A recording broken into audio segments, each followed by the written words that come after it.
Welcome to Wrestling with Racism, where we wrestle with racism every single day of our lives.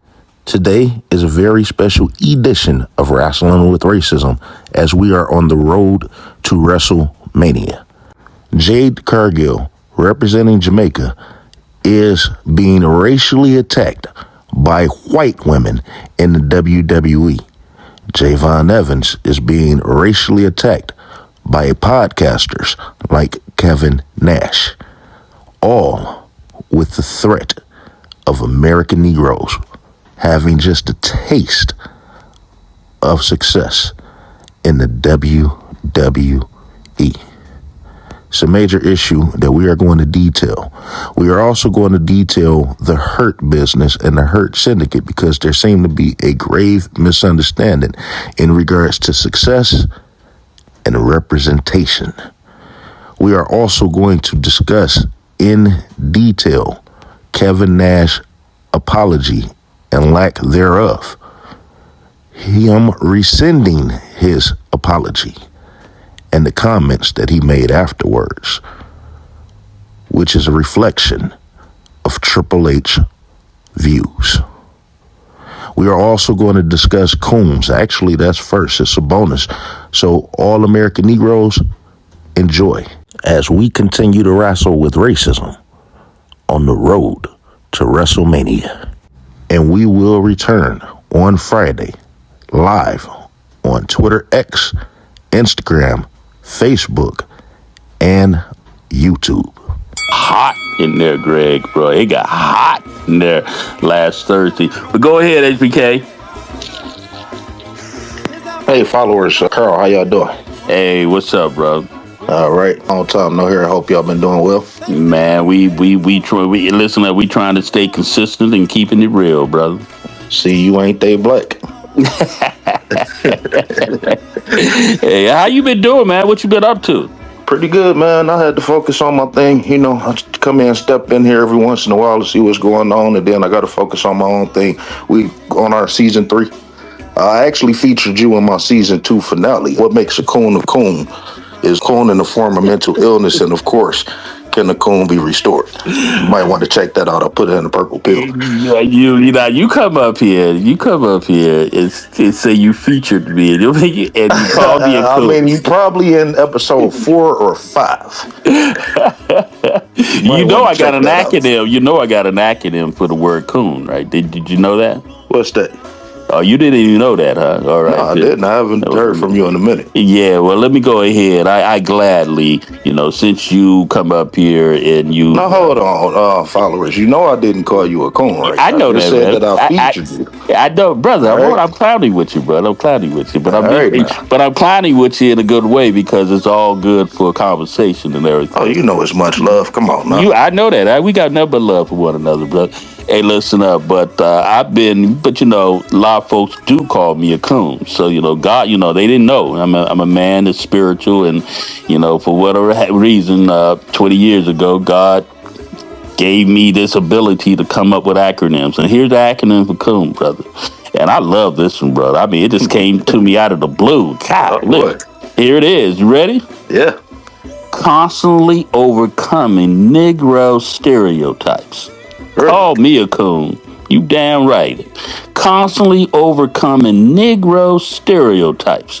Those people I don't think that makes you a coon. Brother, but hold on. I don't think No. Brother. Actually, let me not tell you. necessarily. Well, let me ask you. Here's the reason why I say that. Mm-hmm. See, I know working in the professional field, okay, and navigating you gotta pull your pants up. Yeah. You can't listen to that hippity bop beat bop. Yeah, you're right. You got to walk in there. Right, you got to walk in there, and you got to handle your business in the way you need to handle. I don't think that makes you a coon. Hold up, bro. I don't think that makes you a coon. Hold up, bro. And so when you got people on the sidelines, okay, who doesn't understand how you navigate and everything, and they see you speaking and you're conducting yourself and you're holding your own. And I had one brother, and I'm here in Louisville. I had a couple people. I had just got through doing a loan case with the doctor, and I called him a brother. I said, thank you, brother. And, it was a person of American or European descent. And I got in the locker room, and the brother, The guy gonna say, man, that's why people around here call you a coon. I said, why? You gonna tell him he's a brother and call him a brother and everything, and you talking to him and everything. And I Don't looked, nobody say no shit like that. Followers, get out of here. brother. Why would I make this up? The brother I know. You might be misconstruing some shit. Nah, brother. The good Because James. I came up with my determination, to be honest with you, not based off of how you speak on these spaces or not. I came up with my determination based off of hearing you talk to that white man. Yeah, but again, Yeah. you on the sidelines, and you. So it fits I right. was right there with you. Yeah. But again, you on the sidelines. I was right Okay, there with you. I know. But again, let me say it again. You on the sidelines, and you didn't feel comfortable, or you didn't like the way that I navigated, because not the way that you would navigate. Are y'all friends now? Y'all buddies? Did y'all ever come up to a settlement on anything? Which one are you talking about? I don't talk to. Ludwig. Oh, Sir. That's Oh okay. man, Sir Yeah. Luck. Me and Sir Luck, we good now, bro. Yeah, that's that coon shit. You see, you think, I mean, this one, you think he up here talking when about you develop he a up here talking about killing niggers and shit. yeah. Y'all, You see, let me tell you something, man. That's a big difference. Yeah, you see, that's the problem, okay, with people Is who it don't understand. the man that want to kill your people? Yeah. You don't have to. You can. I have plenty of people that I can have relationship with them and everything there, and I don't have to. I don't have to be in odds with them just to be able to conversate and dialogue with them. Talking about people that want to literally kill your people, that's encouraging thousands of people daily to kill your And people. I can still sit down at the table with them and have a conversation with them. And if that makes me a coon, because I know buddy conversation with them. and Your oh, arm brother, is around his shoulder. It's almost like you want to kill these niggers too, right? Yeah, but it ain't. You know, I mean, you say it like that, but it's not like that. How else can I take it, y'all? You got a smile on your face. Yeah, hey, man, Calling him your buddy. Hey, brother, obvious. These are the issues. This is why I'm actually glad that we're having these discussions. These are the issues that when people navigate differently than other people, and like, matter of fact, I use this term now, spooked by the door. You know, because I tell learned you what, my white friend is not his white.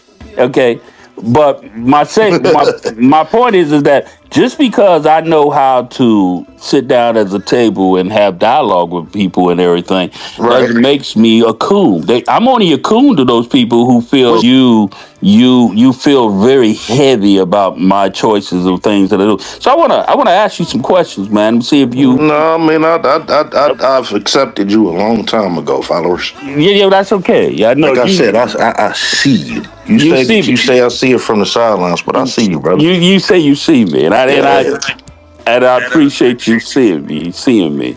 So because I see you too. Okay. Thank you. So out of curiosity and everything, I don't know if I'm old enough. I'm 37, so I don't necessarily judge people by who they vote with. But that's good. That's a guy. Actually, that's good. That's good. I don't judge people who put their arms around people who tell the masses that they want to kill niggers. Yeah, well, just because. But anyway, I've had conversations with him. I'll be devastated. And we have already. If y'all met up and went to a bar, and I found out that you came up dead, I would be devastated, followers. What you wasn't around. Me and him have had it out. Okay, we've had it out. Yeah. You probably won't believe it, but it has happened. You was like, you know what? You might be right. Niggers are niggers. No. Check it out. It was so bad. Right. Hey, check it out. It was so bad. See, you really Some of them do have to go. You really have a real twisted. It up for niggers like me. You really have a real twisted opinion. But I'm gonna tell you that it was so bad. Me and him going at it that you almost stopped talking to him. No. Cultivating got in the middle of it. Got in the middle of it because she didn't like how I was handling him and everything and going. I don't like your ass at all. Yeah, it was pretty bad. And then when she showed up on Re-Up Space, oh man, I got in her butt because what? Me, I done ran. See, you haven't been around. I done ran Cultivating down, brother. Oh my God, that is hard to do. it got so bad and everything that Cultivating got off the stage and everything. What? Get because the fuck out of here. You just see, like I say, you ain't been around for a while. Oh, man. You ain't been around for a moment and everything. You got some footage? Yeah. Oh, you could go back to Rhea and go back to. There's a couple. I don't keep none of that stuff, but yeah. But there's footage and there's sound bites that I have held my own. But you got to remember something, brother. I'm used to you being ran the fuck down. I know you have. Now, ladies and gentlemen, talking is cheap. But we can't all condemn the white man. There's something we got to do. The white man is doomed, but we got to help him on his way.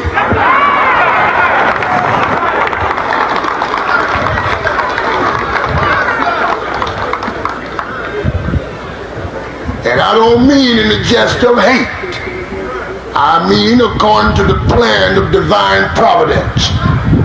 He that has been up a long time must come down. He that's been down a long time must rise. If you are an American Negro and an American Negro only, subscribe to Wrestling with Racism on YouTube, TikTok, Facebook, Instagram, Fanbase, Spotify, Rumble, and the crackers that out on Twitter X. You can find more white truths.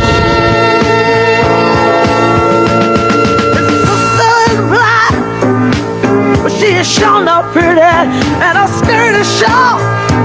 Lord knows her legs are steady.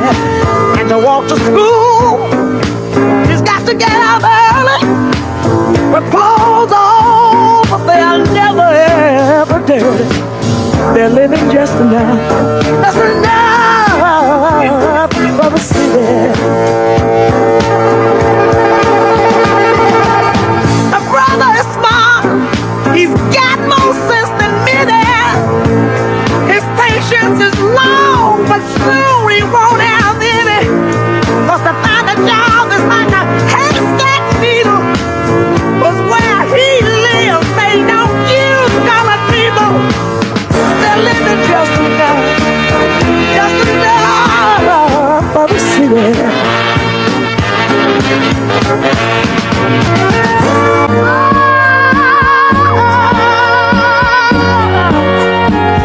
And now, our feature presentation.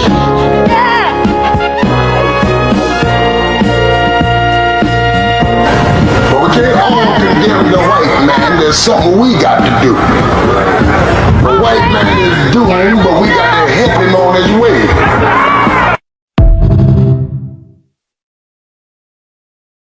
Welcome to Wrestling with Racism, where we wrestle with racism every single day of our lives. If you are an American Negro and you are not subscribed to Wrestling with Racism, check out the other content. And if it hits you to the core, subscribe and share with every single American Negro that you know, whether they are wrestling fans or not.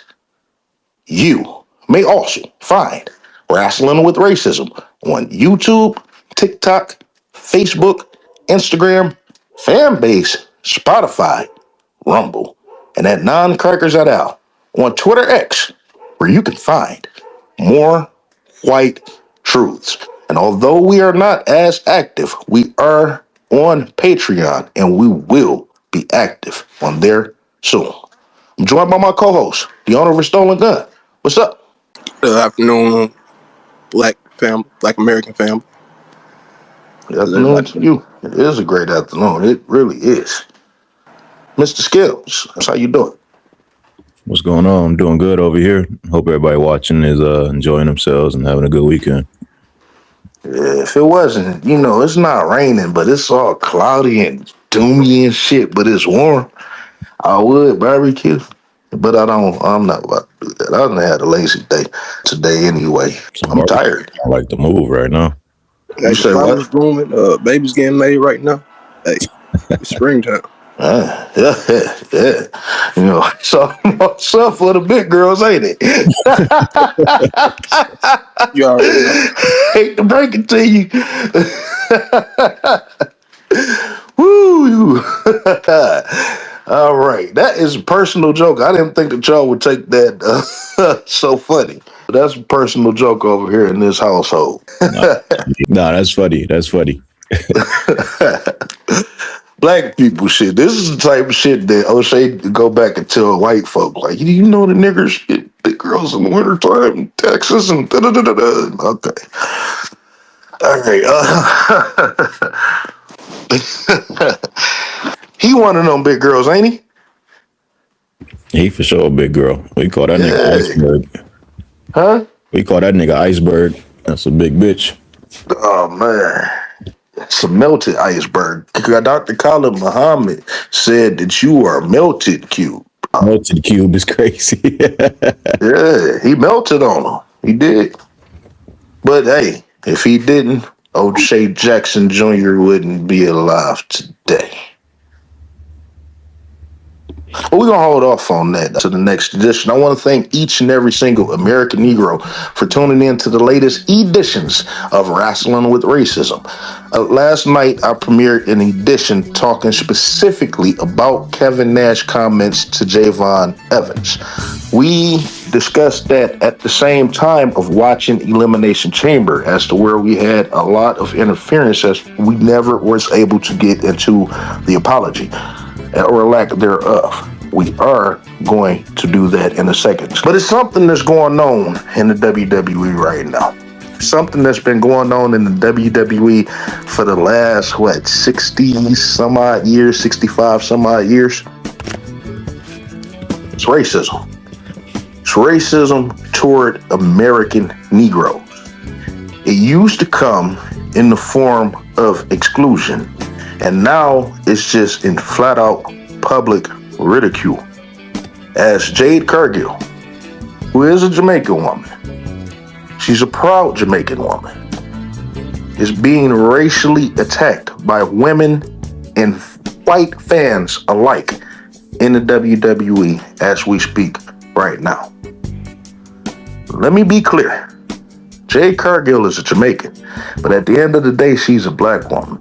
And a lot of people don't even know or realize that Jade Cargill is a Jamaican, so they viewing her in the way of an American Negro. That is unacceptable, the way that she has been treated since this has been happening long before she got to the WWE. This is unacceptable. White folk have been racially attacking Jade Cargill since she stepped into AEW. So we're going to talk about that. Tex, what's up? This is a wrestling thing. Welcome.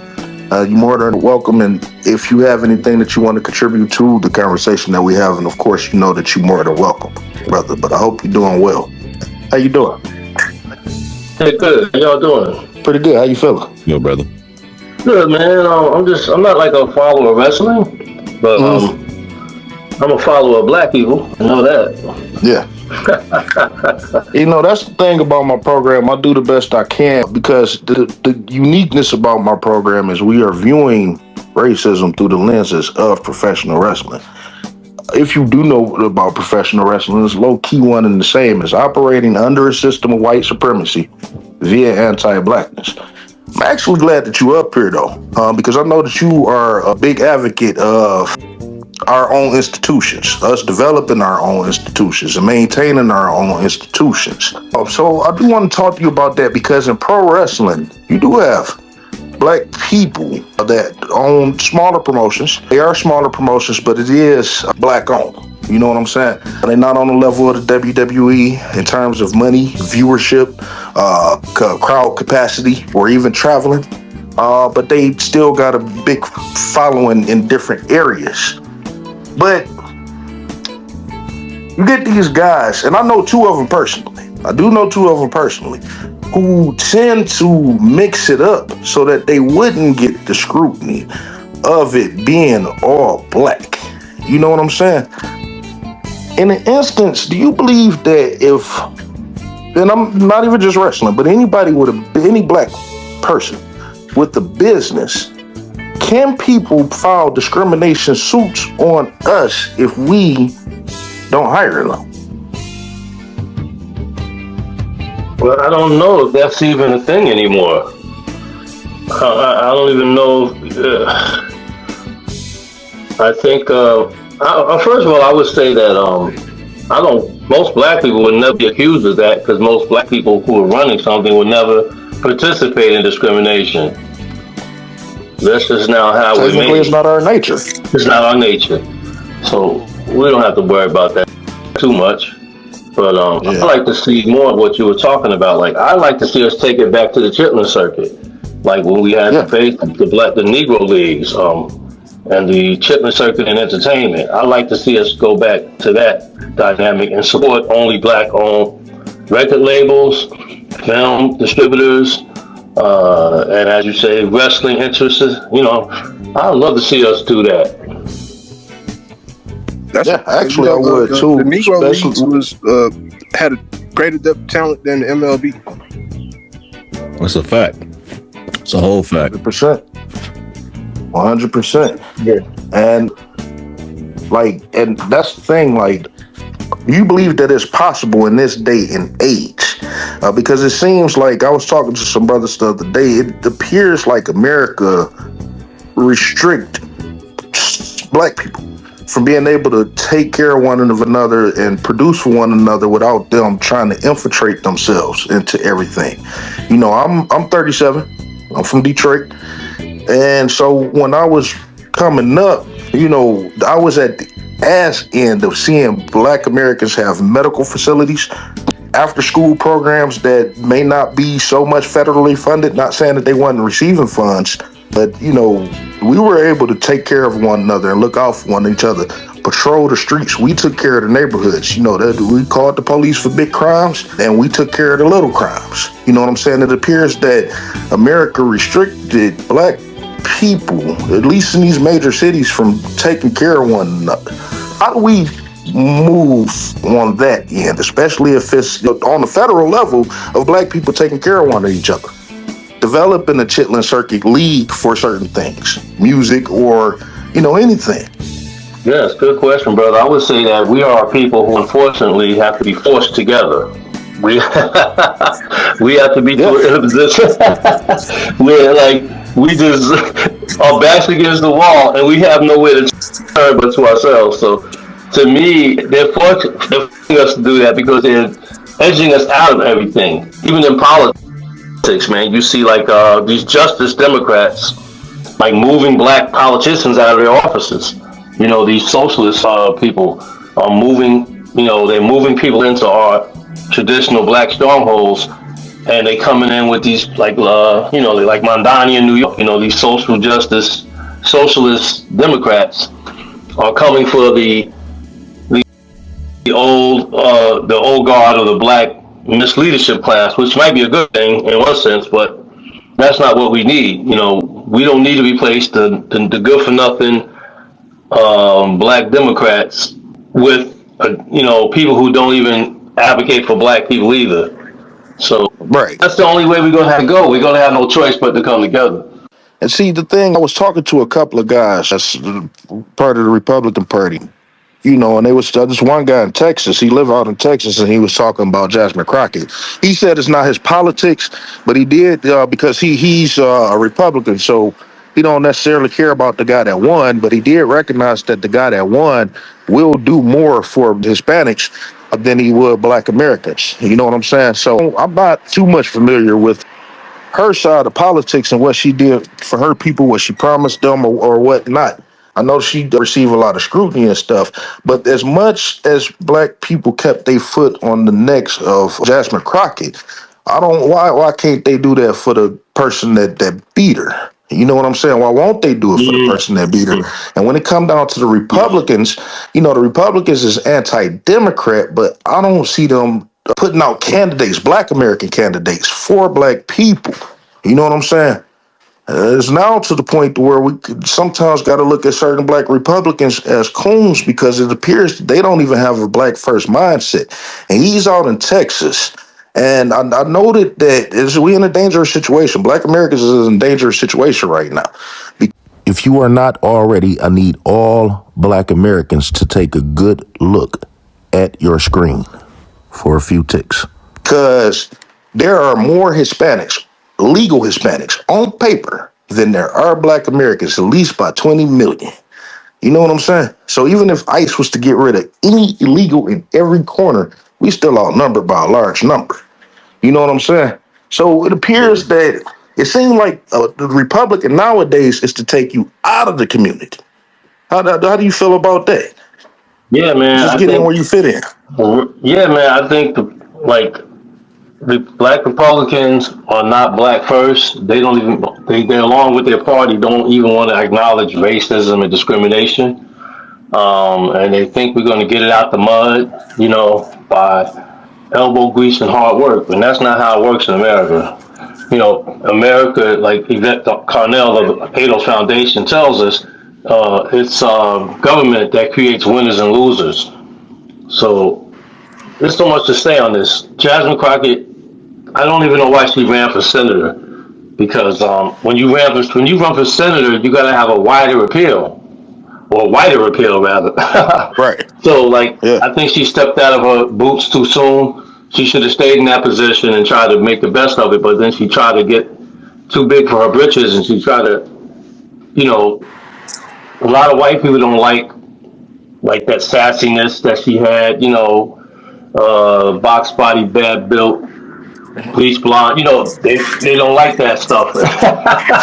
And then when you do have a code switcher, you never really know where a person is coming from. It's just really fucked up for Black Americans Yeah, on the political end. You're not gonna know where people coming from. yeah, man, and I think the key to it, man, is that we do grown up politics. Like we only vote for people who we have an agenda, right? Like the ADOS Foundation has an extensive black agenda, and we demand that agenda. We got to organize enough people locally and nationally to demand this black agenda, and we don't go by skin color. Like politicians, skin color this means nothing.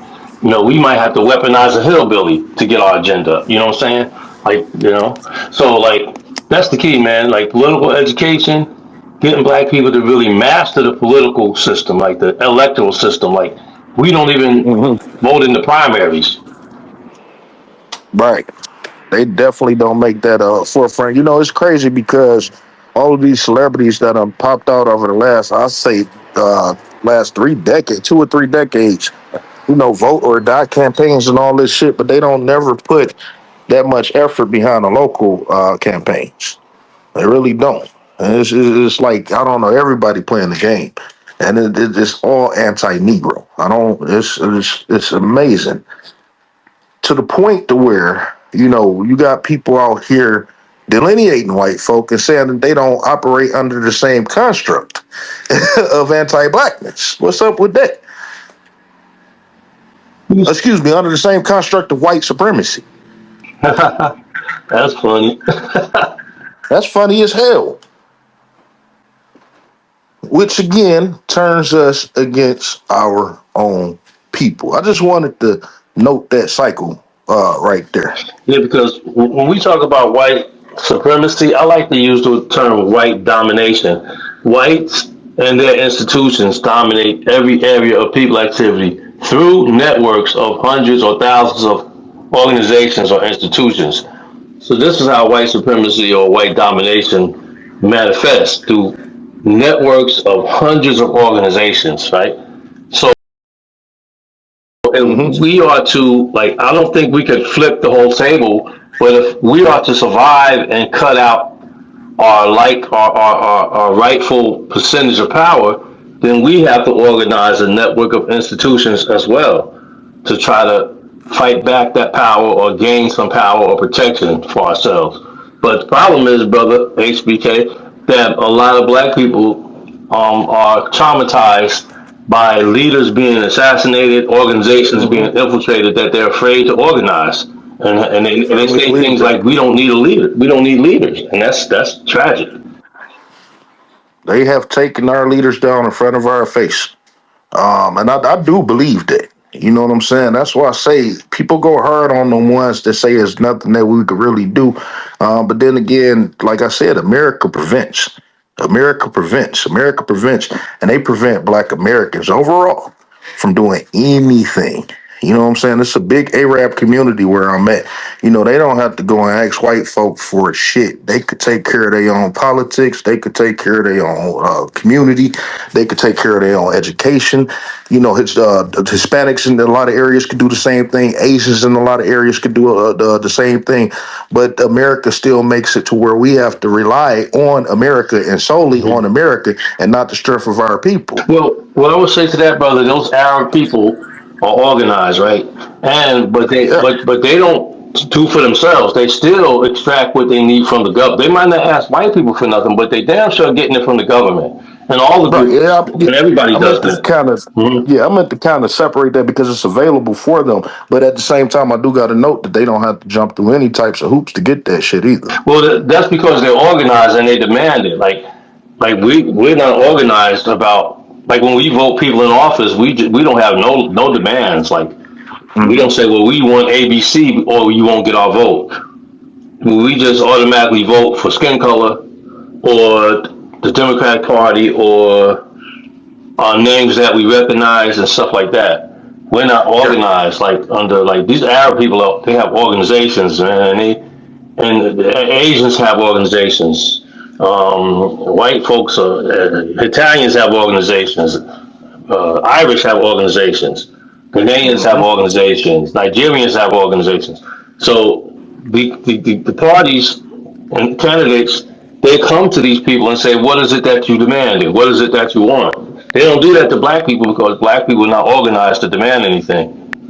How do you believe that That's Black the America? We already discovered the way of fear. You know what I'm saying? We already discovered fear as one of the primary reasons. But why do you believe that Black Americans are so broken for organization? like I said, it's the trauma, man. Like the seeing our leaders get assassinated, the Black Panthers get taken down. Leaders that get elected to sell us out. But the thing is, brother, like I got a refrigerator, and my refrigerator works. But if it gets shot up and somebody kills my refrigerator, I'm still going to need another refrigerator. I'm not going to say I don't Hmm. believe in refrigeration, but that's what we do. Okay.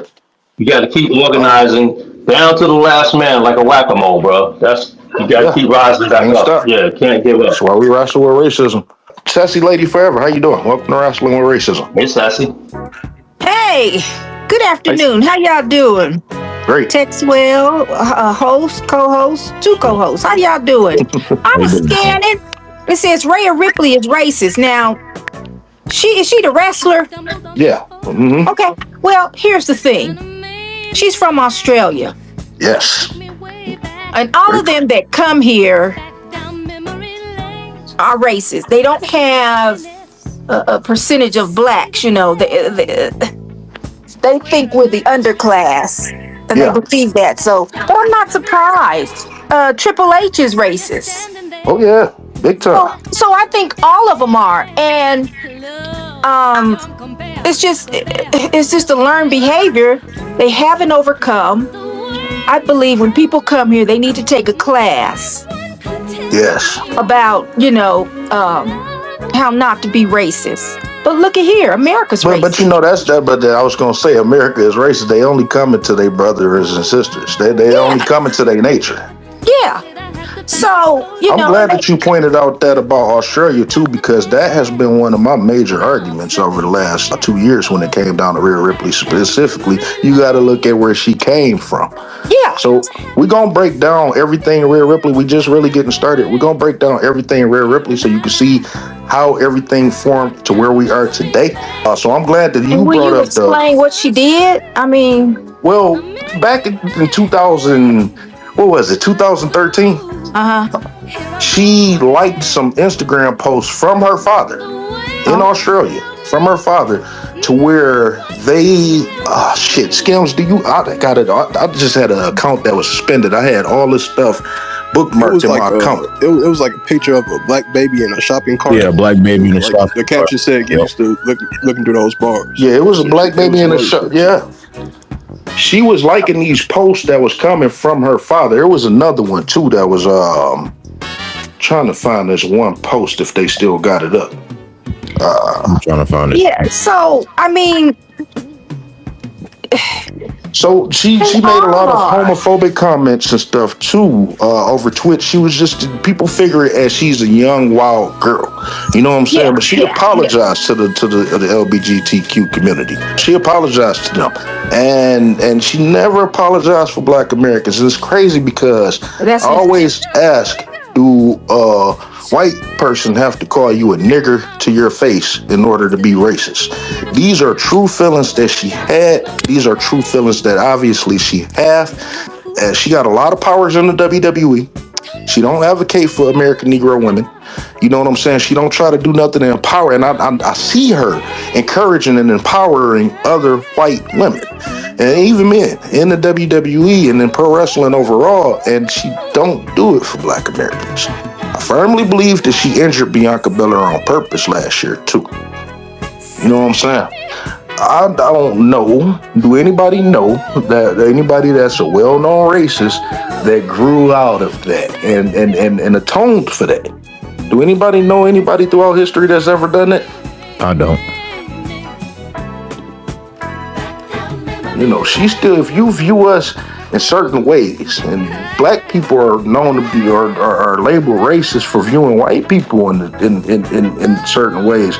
Well, you know, we gotta call it for what it is. She's a racist. Well, look what Australians did to their indigenous people, man. Same thing America did to their indigenous people. So yeah, it's practically invisible. That's a story that nobody really tells. But the thing is, she apologized to the LGBT community because they are organized, and they would make you pay a price, just like the Jewish community would. But we don't have, our leadership doesn't speak up for us. The people that we put in office don't speak up for us. So they know that we're unorganized and we're like a snake without a head. So they could do whatever they want to us. They know that. We about to get started. Sash Lady, I want to show you this timeline of certain things, because if you're not familiar, you know that Rhea Ripley is facing Jade Cargill at WrestleMania, right? For the women's title. And what's happening right now is you got women in the locker room that was spearheaded by who got into it with Jade before that stuff happened? Was it Chelsea Green? Shayna Baszler, you talking about? Shanna Blake. Oh, wow. Oh, yeah, it did go back there. Who was her partner? Zoe Stark. Wasn't there some racist talks about Shayna Baszler or something back in the day? I remember her name coming out of something. It might have been. I don't know. She is the Queen of Spades. Oh, yeah. Probably so. She got a hell of a forehead on her. Whatever happened to her? Did she get fired? Yeah, she got fired last year. She got fired because she kept complaining. Everybody who was like on Twitter or on social media bitching about TKO got fired. Oh, what was she bitching about TKO about? Them not using her as Zoe Stark. Oh, okay. Nobody wants to watch it. I guess that's why the Street Profits still got a job, right? Yeah. They not saying shit. Okay, so, you know, it was started being some heat from there, and it's crazy too because, you know, you would think that, and she got fired for speaking out against TKO, but then she was speaking out against Jade at that time, and she didn't receive no backup. She started receiving backup from them, right? Yeah, people were taking her side. But nobody was taking her side when they say, hey, maybe they should be utilized more. So, you know. It just shows you how they really feel about Jade. Really does. And you know what? And I think Jade probably got treated better in the AEW locker room than she ever did in the WWE locker room. There's no telling about that because there's no telling how people bitches, you know, Britt Baker is a bitch. You know what I'm saying? You know, Britt Baker probably gave her some type of shit. Thunder Rosa probably gave her some type of shit, but they probably stayed more low key with their shit. You know, the women in AEW is drama. But at the same time, I haven't heard about Jade going through no drama, but I do remember people was talking about, well, not necessarily. That wasn't about her.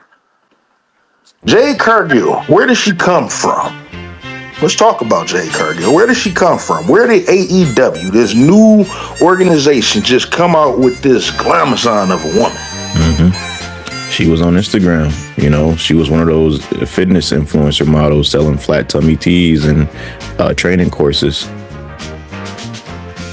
She is well put together. I'm not into muscular women. You know what I'm saying? Especially them over glossy, muscular women. But Jade Cargill is really well put together. When Rhea Ripley said, your shoulders may be bigger than mine, and she took that little sleeve down, I've never been sexually attracted to a shoulder. You know how hard you got to train as a woman to get those kind of abdominals? For real. Yeah. Hold on, Tex. Let me show you who I'm talking about right here. She is something. Now, she married to a baseball player, right? A legend, a baseball legend.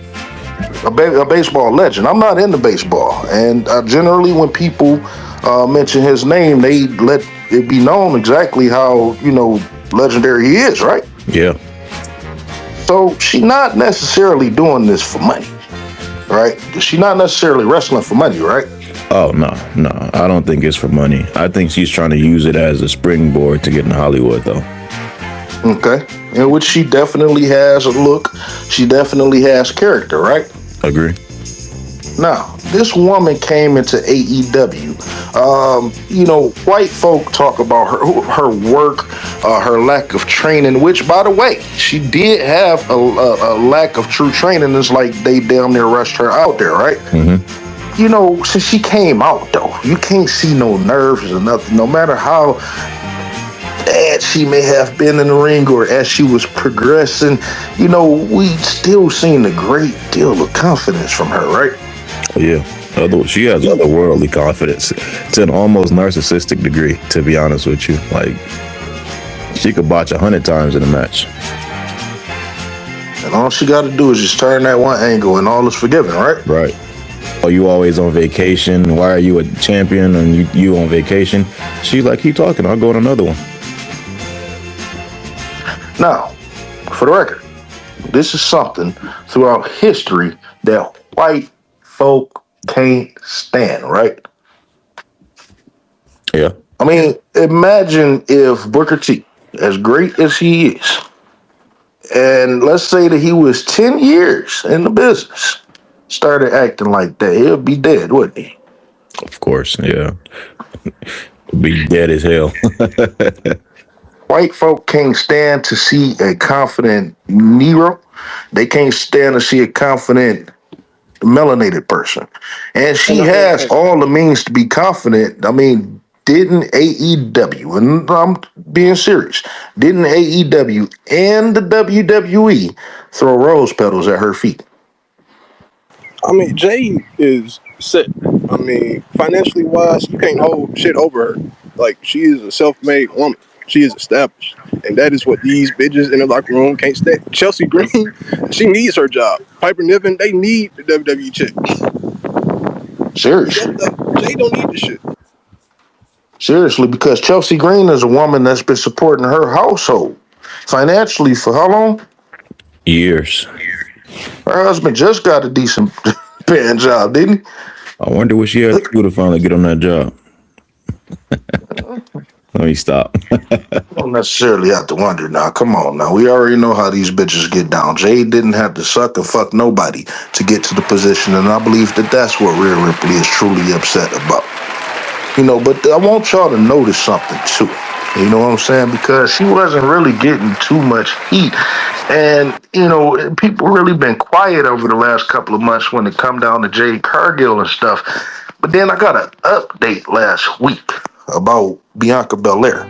Got an update, and it's not good. Bianca Belair is going to be off for at least a few more months. It's no telling. Everything is just optimistic right now because she's still working through that finger thing right now. Yep. You know what I'm saying? And it's very tough on her right now. I hate that she going through that. I hate that she went through that. By the way, she was injured by Rhea Ripley, right? Yep. Have anybody actually seen the spot to where she got hurt? Have anybody pinpointed that spot? I haven't found it pinpointed, but I think that does need discovering because she's pretty much stated that this is not just a finger injury. We're talking nerve damage and knuckle damage. Her whole knuckle had to be repaired. Something that could possibly affect her for the rest of her life, right? Yeah. And you absolutely need your, if anything, the knuckle out of your hand for pro wrestling, right? Yeah. That is, essential. A lot of people may not know. That is a damaging injury, and it's crazy that nobody is still able to pinpoint the injury. But you know what nobody in the locker room can say about Jade? She's never put anybody out for. She never hurt nobody. Yeah. Rhea Ripley hurt the biggest the most organic pro wrestler since CM Punk or Brian Danielson. How many people has Kairi Sane hurt, for example, just last year? I don't hear no one say anything bad about her. I didn't know she was out here hurting people. I like Kairi Sane. Zoe starts leg and spin with it because of Kairi Sane. Who? These bitches. Zoe. Piper Niven done broke her fucking neck, and she was a fucking botch machine. But we gonna talk about that big bitch. I used to like Doudrop big ass. Wasn't always nice to Doudrop? He always gave Doudrop pops on the show. That shit crazy. I gave her the most natural woman of the decade and everything, and this bitch just. One thing I will say is like a lot of the women that are on WWE, like the white women, they actually don't look that bad. It's just that them hyping up Tiffany Stratton, that shit just blows me. Like she's just. Well, Tiffany Stratton is the worst, I would say. So I'm not gonna sit up here and say that they all bad, but Tiffany Stratton is the worst. If you want a fucking natural woman, yeah, it is no woman in WWE more natural than Doudrop. Oh my God, you ain't have to say that. I mean, listen, if you want she's the most unmanufactured bitch that you gonna find. Not even bitch, even all the guys. She's not. She home down to earth. She gonna probably cook for your ass on the road. On the road, she gonna cook for you. Y'all gonna get a room with a stove. And eat all the food that she cooks. Man, what? Nah, hold on, cause they be making fucking goddamn white people be making goddamn carrots and mac and cheese and shit. they be making baked chicken with no seasoning and shit. I remember I did say it's Doudrop. She gonna cook for you, but right, Bill. Yeah. If you into saving money, then I guess, but whatever. Yeah. And this shit like that, you gotta deal with them. You gotta deal with bitches that can't cook and shit. So you gotta spend money just, Yeah. That's disturbing. Like when you think about it, I don't think you're wrong, but that's still disturbing. Out of all the chicks, the chick who got the name of Pokemon and is like 300 pounds. Like, that's some crazy about it. Hey, we need more natural American Negro chicks then. Big bitch. That's a big bitch. I liked her. The only thing I requested is that she did not wrestle any black Americans because I didn't want her big ass sweating in nobody's mouth.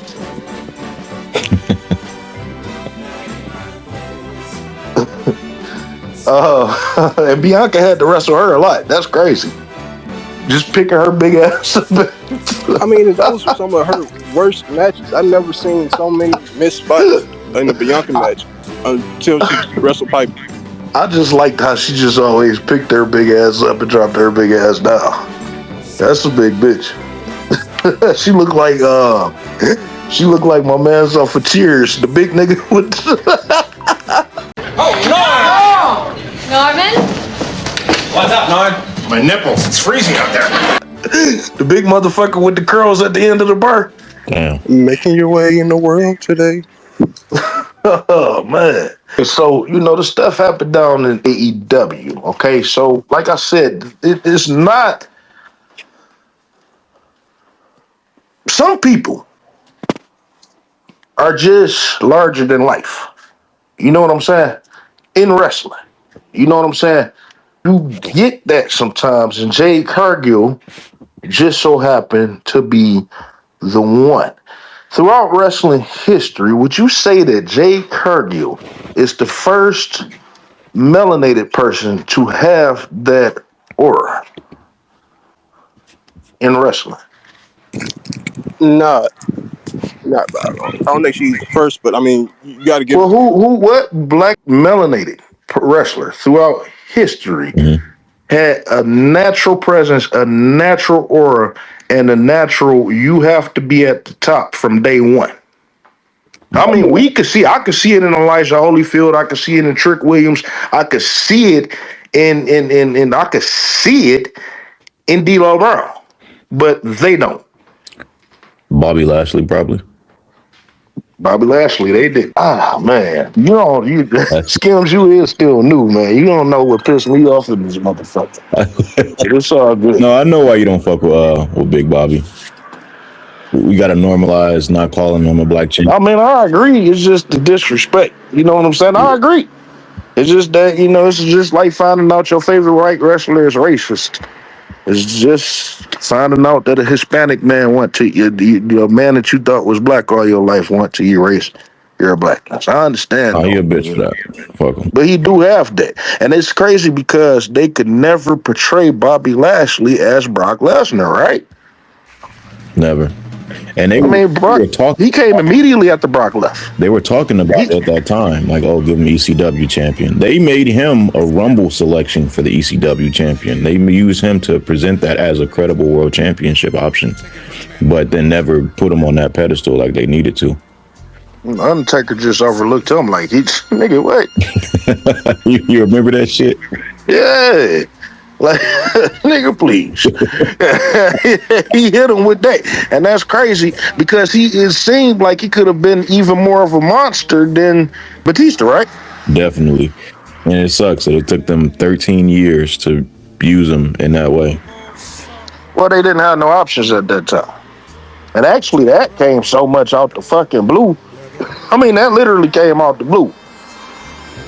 One night he helped Miz win the title, the next night he challenged him and win. Like, that literally came out the blue. Why do you think that happened? When it happened? You got to remember, this was in February of what, 2021? Yep. It's like you say, they just get in the pandering mode. It seems like every 5 years or so, they did, all right, we're going to pander. And at that time, it's funny too what Negroes fall for. I'm sorry, go ahead. No, you're good. At that time, Vince was doing whatever the fuck. I mean, he was just doing whatever he felt like at a given time. But go ahead. See, here's my thing right here. It's funny what Negroes will fall for too, because we sit up here and we try to take a good look at the Hurt Business. This is supposed to be the next Nation of Domination, but when you break down the Nation of Domination, you can't find no tangible success for either of them until that group was disbanded, right? That's right. Like none. Them niggas ain't winning championships. They didn't. Farouk got a WWF title match against The Undertaker, and that was it. And that was like the first year of it. And that was it. What type of success? I mean, Mr. Skims, what type of tangible success did the Hurt Business truly have? None at all. As a collective. I don't. Did they even win the tag titles? I could be blanking. They held the tag titles. Yes, they did. That's about it. They held the tag titles and they lost it before Bobby Lashley won the WWE title, right, Honor?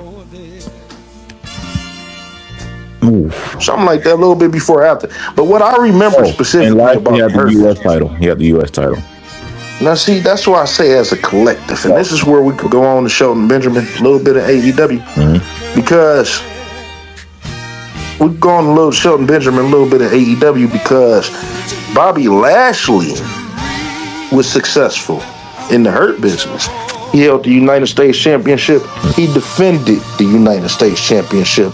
He lost the United States Championship, and then a week later, he won the WWE Championship. Okay. Yep. Shelton Benjamin and Cedric Alexander. I don't know no championship defenses that they had. They haven't defended the titles. nothing meaningful. They didn't have no strong front. They never stood tall for real, like, let's say, the Bloodline. They never stood tall for real. You know, in anything meaningful, you can't tell me who opposed the Hurt Business and none of that shit. Here's the key about that. Immediately when Bobby Lashley won the WWE title, mind you, he's a Panamanian. He's a Hispanic via Panama, right? Yep. Both his parents they're Panamanian. His mother still don't speak English, but lived here in America. Here's the thing that I remember about them. Immediately when Bobby Lashley won the WWE Championship, it appears that Shelton Benjamin and Cedric Alexander disappeared. You definitely can't tell me nothing that they did. They wasn't at WrestleMania. Remember, Bobby Lashley defended the title at WrestleMania. They wasn't interfering in no matches and none of that shit. And I think that they finally broke up or some shit. It's just, so when you look through history, and then it's crazy because this is not even, they still babies. The Hurt Business was formed, like 5 years ago, right? Yeah, 2020. Why do people see success in the Hurt Business when there was none? Is it because they got the photos of them standing there with championships around their waist? That's it. That's really all there is to it. It's the crumbs. No tangibles, right? And I just checked too while we was talking. They won the titles December 20th, 2020. Only had 2 defenses in their 86-day reign. And one was to the Lucha House Party. I'm sorry, Nate, how long reign? 86 days. 86 days. Or 85, excuse me. So they had not even 3 months. From December 20th to March 15th. And they defended it against Lucha House Party. And then they defended against Adam Pearce and Braun Strowman in a 3-minute match. When the fuck did Adam Pearce wrestle in the WWE? That's what I'm saying. Oh. Who did they lose it to? New Day won it back from them. Okay. All right. So, and they won it from the New Day. Yep. That's crazy. So that's that black time frame that people was talking about, right? Yep.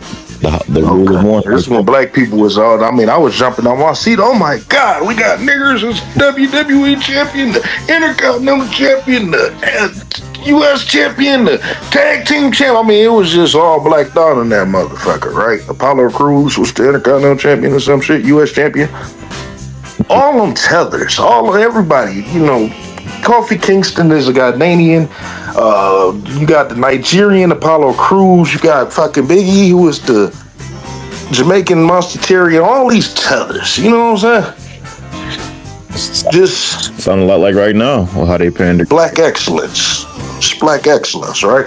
Oh yeah, because they had the magazine cover with Lashley, Kofi, and Big E all holding the championship. Oh yeah. So with the, Bobby Lashley won the WWE title in February, so they did hold the WWE Championship and the Tag Team Championship at the same time, but then they lost it a month later. WrestleMania was a month after that. Then they did nothing since then. They pretty much broke up and got released after that, right? Yep. Okay, so let's move on. I never understood why this happened. I woke up one morning and the reports was Big E coming to Raw. The reports was he was going to win the WWE Championship. They didn't sugarcoat it. He came out and did a promo on the first thing. He did a promo. And then later in the night, he came out and won the WWE Championship. They said it was going to happen that way, and that's exactly how it happened. Why do you believe that happened? Because Bobby Lashley was on the run. That literally came out of nowhere. That's a good question. I actually don't have an answer to that one for you. Why do you think? I don't know. I don't. That's what I'm asking. I literally don't. I never got any confirmation as to why that happened. I have no clue because, like you said, to start this whole thing off, it all felt so random and just like for nothing. It was strong reports. I remember that day. It was strong reports that day that's exactly what's gonna happen. And then what made it even worse, and what made it even funnier was he came out and cut a promo on the first segment of the show and said that this is what's going to happen. And then at the end of the show, that's exactly what they didn't try to swerve it or nothing. That's exactly what happened. And then, for the record, Big E went on to have a very lackluster championship run, right? Very lackluster. I'm not saying nothing against him. It just Bobby Lashley was hot, right? Yeah, Bobby at that time, right? He was very hot. Yeah. Very, very okay. hot.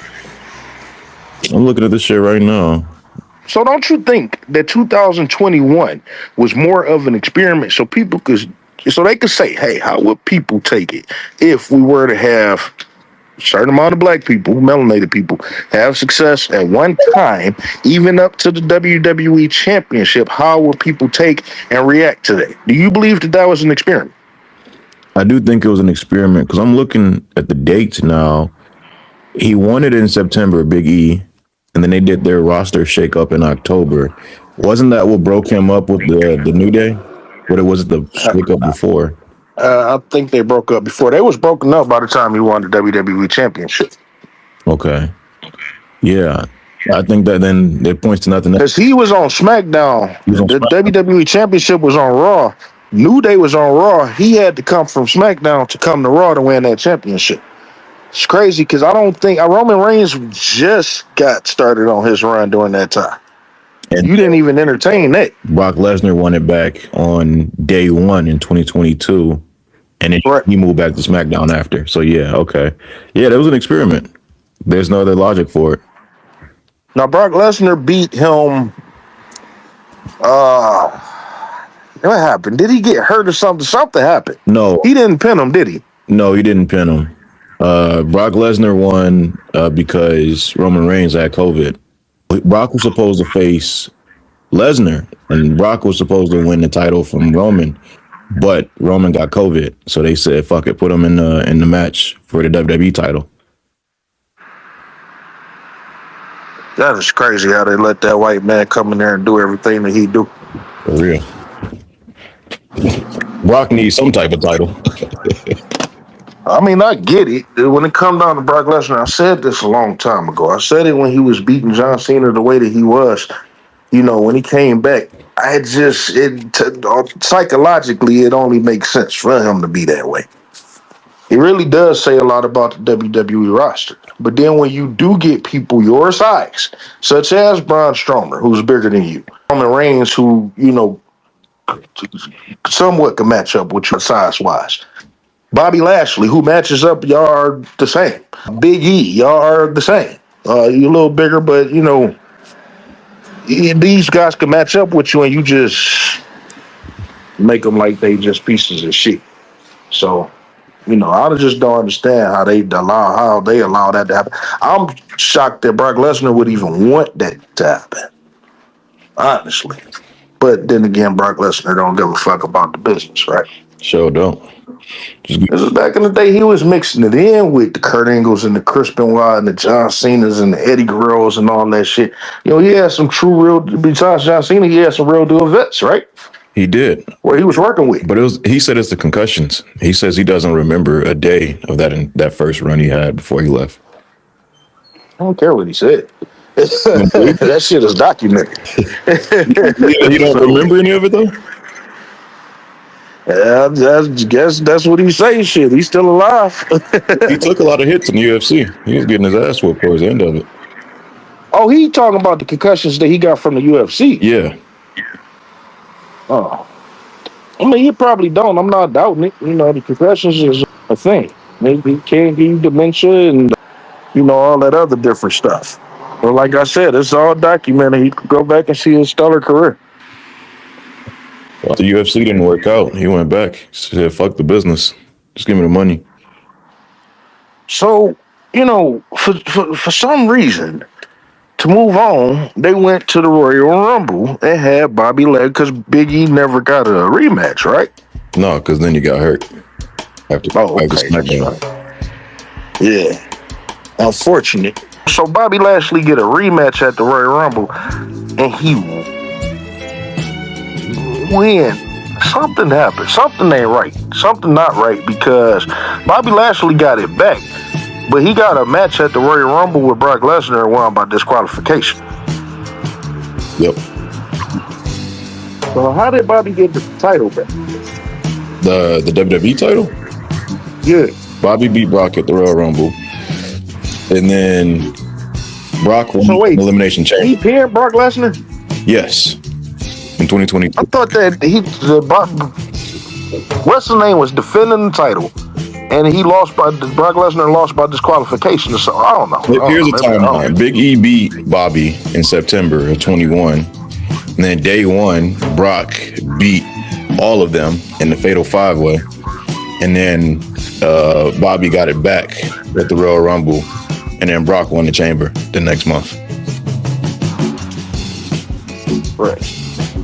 Okay. Which let me know once again, why did they go through all of that shit? Because none of that ever led to anything for anybody, right? It didn't lead to nothing for Brock Lesnar. It didn't lead to nothing for Bobby Lashley. Yeah, because after that, Bobby started chasing the U.S. title. And all that came from that story was that Brock unified the titles with Roman at WrestleMania. So, yeah, actually, Roman kind of fucked everything up. Him getting sick. It looks like they just pivoted and didn't know what to do. Yeah, because maybe he was gonna come in and beat Biggie, and I don't know. I think the plan was to have 2 world titles until Roman got COVID. And then even at WrestleMania, Brock broke Roman's arm. So I believe that the Hurt Business got back together for just a beatdown, right? Didn't they get beat up by Brock Lesnar or some shit? Yeah. So we practically, and then that was it. Everybody started dispersing. Shelton and Cedric was wrestling on Main Event until October that year. Mm-hmm. Now none of them is with the organization now, right? Not one. Bobby Lashley. So we just established that the Hurt Business has not done nothing monumental on the collective end, but this is most Black American wrestling fans go to, right? Yeah, and even Bobby tried to make a makeshift version of it with the Street Profits, and that didn't go over well at all either. That wasn't happening. Everything about that was bad. Horrible. Okay, so I just want to note that for anybody that want to bring up the Hurt Business to them, let's move on to AEW with the Hurt Business real quick. Bobby Lashley came in with Shelton Benjamin. We noted that Cedric Alexander is not with AEW. Are you familiar why? Oh, because of Big Swole, yep. Yeah. Big Swole is his wife. Yep, he did what he had to do. Huh? He said he did what he had to do. Go ahead. Yeah, but she was racially attacked by Tony Khan. Fired her and then made some disparaging comments about her wrestling skill, despite the fact that her being one of the better women in that time. Mm-hmm. I was kind of on Tony Khan a little bit before then, but that right there just low-key took the cake. Well, maybe his pride won't let him go. Maybe Tony Khan won't let him go. But the Hurt Business did form in AEW. They are the Hurt Syndicate, right? Correct. Okay. Bobby Lashley came out full gear. His first match against Swerve Strickland. Why did they have that feud? I don't know. You got a new black guy coming in, put 2 black people together. Let's make it happen, right? Basically. Yeah.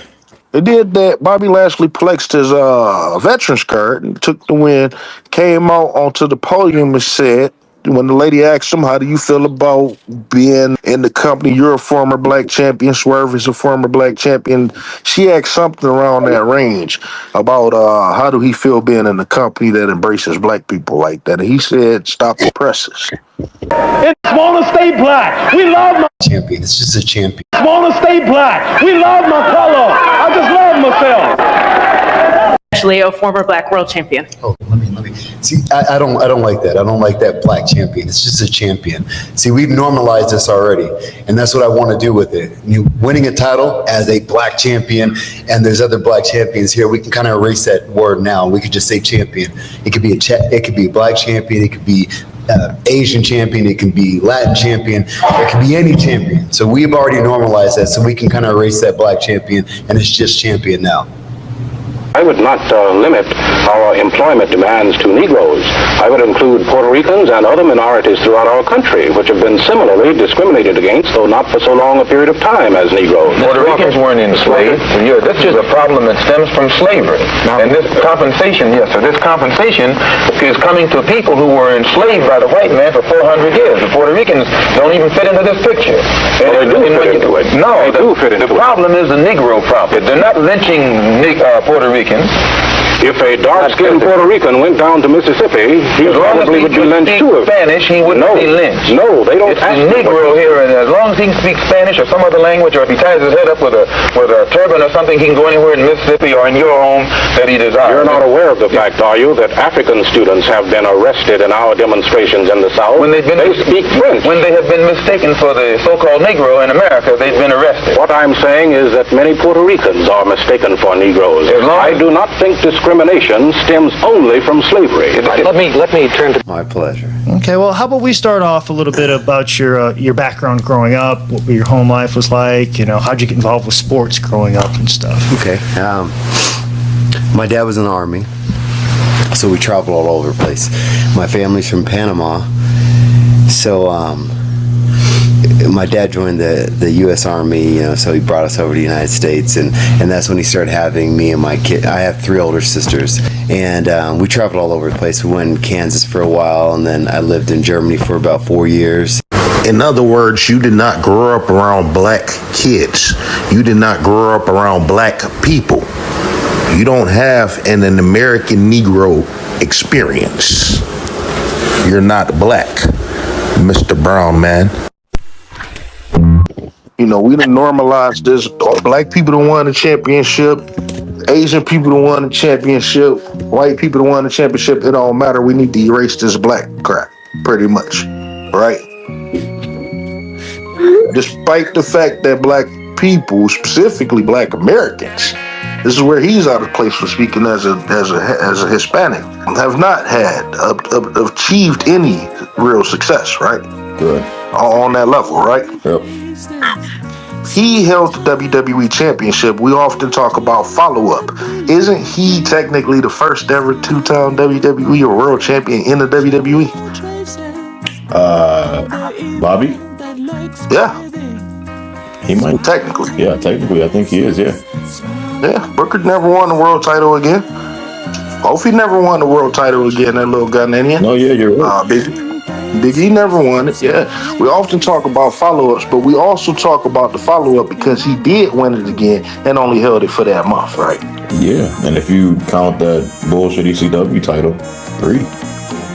I'm not counting, so there we go right there. So, with that being noted, Bobby Lashley is out of place for saying that, but he's also out of line for saying that. Because you think because you won the WWE Championship that racism toward melanated people ended?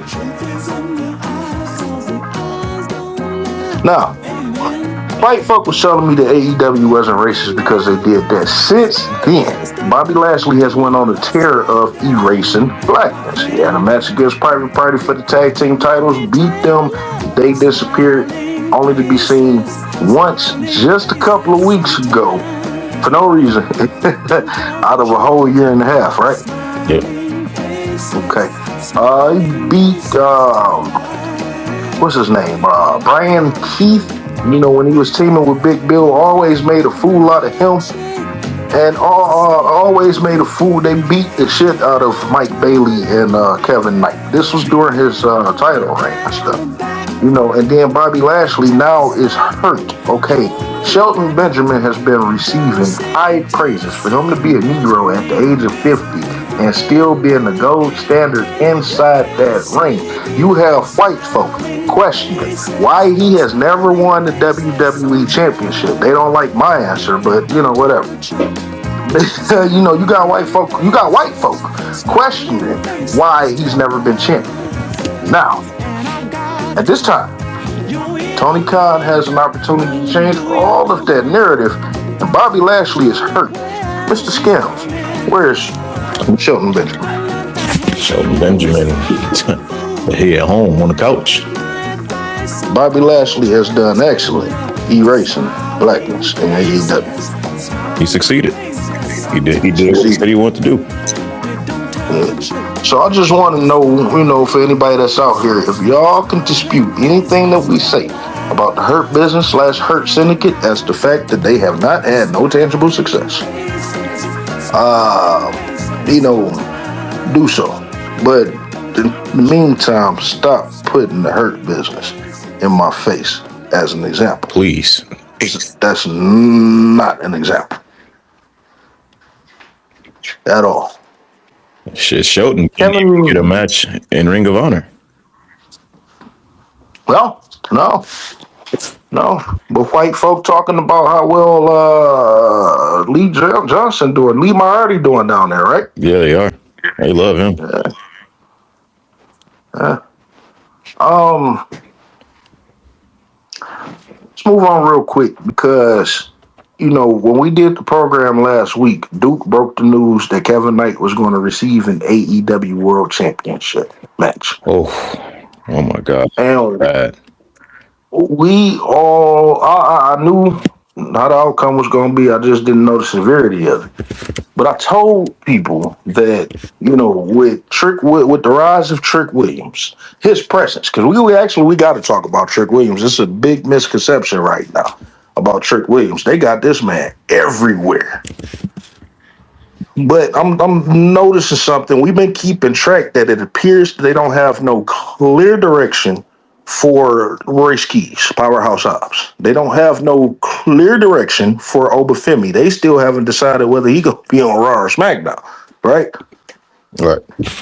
They have a direction for Lash Legend. She's the women's champion, tag team champion right now, which I didn't mean to bring that part up right there because that's going to take us back to Rhea Ripley. You know what I'm saying? There's a reason as to why Rhea Ripley, and the women started feeling certain things, and everything came out at the precise time that it did. What happened on Dynamite with Kevin Knight? Not only did Kevin Knight lose the world title match, he also lost his World Trios title. So he lost 2 matches in one night. He got pinned in the 6-man, right? I believe so. Oh. Not a humiliation, Rich. Kevin Knight is a phenomenal talent. Oh, yeah. Young. He don't come off trying too hard to be black. Like Swerve Strickland, right? No, don't. It's just all natural. He is who he is. His promos is actually better than promo. He is what he is. But his matches are spectacular. And I'm not comparing him and Swerve on matches and shit, but I just meant actions and stuff. But, Kevin Knight is very much so spectacular. I didn't see them putting him in the world title scene and none of that different stuff. We talk about pandering, with all the stuff, and AEW haven't had no Negroes on their show. They just started bringing the Rascals on there. They haven't had Private Party there. Powerhouse Hobbs just left, came to the WWE and stuff. So in a quick time pandering move, you choose to put him in the world title match. Sometimes when I tell you that the act of pandering can be worse than the act of racism itself, a white supremacist can build a Negro all the way up just to bring them all the way down, right? Right.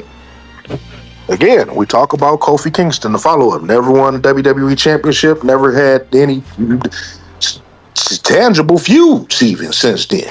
Same thing with Bobby Lashley. Same thing with Big E, even though we know he had a career-threatening injury and stuff. Same thing with Bianca Belair, right? And some people may disagree. I don't care. Even Xavier Woods, right? He beat Roman, and you can say he didn't pin him, but he did beat Roman twice in one calendar year, and also won the King of the Ring, and never got his title match from that. No title match, no Intercontinental, no nothing. They just completely aborted that, right? Completely aborted. And when we go through the annals of time, people are going to look back and see he's the only one that did not win a world title from the New Day. And he's the only American Negro, right? The only American Negro, and most will say the best on the mic and the best wrestler. Most charismatic, better wrestler.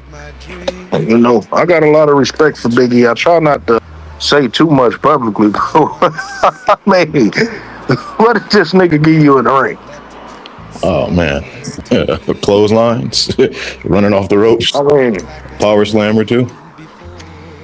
Good guy. I met him before down there. They used to come to the Westin Hotel after the show and shit, around the corner from Joe Louis and stuff. And I shook his hand, and his hand was soft. It was like soft, like a woman. That was crazy to me. And the reason why I thought about it like that is because I met Mark Henry earlier, and his hand was rough than a motherfucker and big and hard. You know what I'm saying? I'm like, well, why are you so soft? Like, this motherfucker just came straight out of lotion bath. I met Trump. I shook his hand, and his hands were soft like that too. And he gave me the most pussy ass, bitch made ass handshake I ever got in my life. Cause he ain't want to touch you. I saw that. Definitely. They didn't want to touch you. I was in the same building with Trump. I was there versus Batista. That was at WrestleMania 23 or some shit like that. WrestleMania 23 or something. Mm-hmm. And, you know, I had the high seats. I was up in the sky. Like, you know, I could touch the sky. I never felt that close to the sky, even in the plane.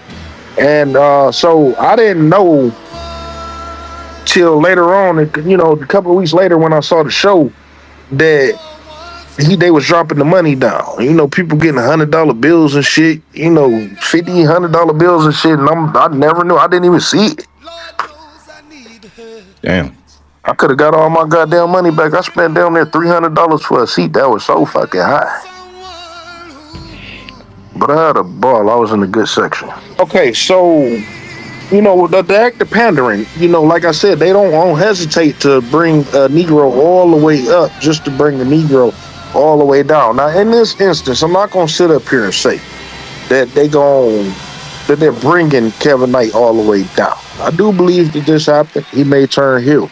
But on the ends of him turning heel, he may end up being Swerve Strickland lackey. What you think?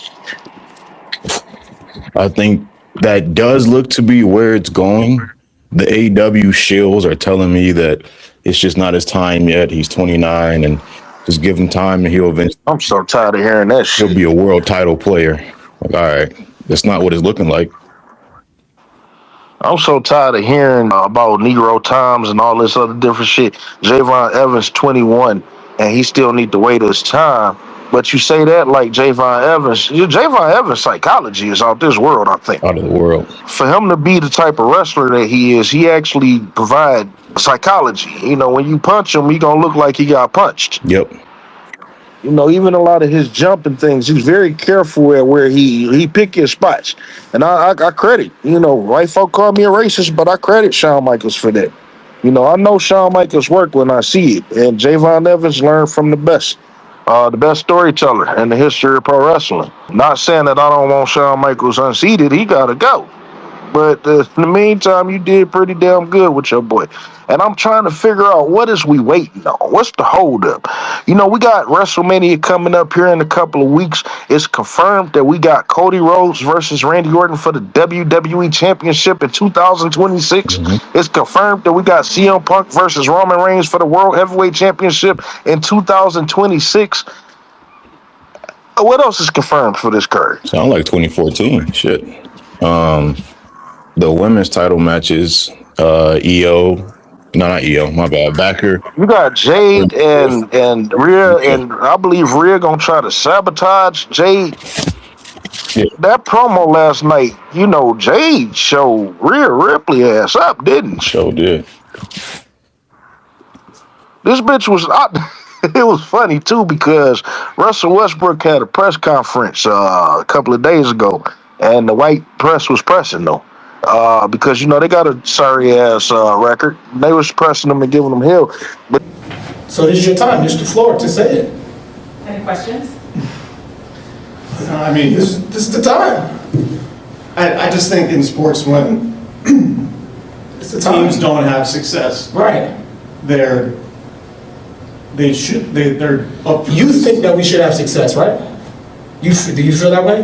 That I mean, you a lot of you should guys have feel, success? huh? That you should have success? Yeah. I think you guys are trying to have success yet.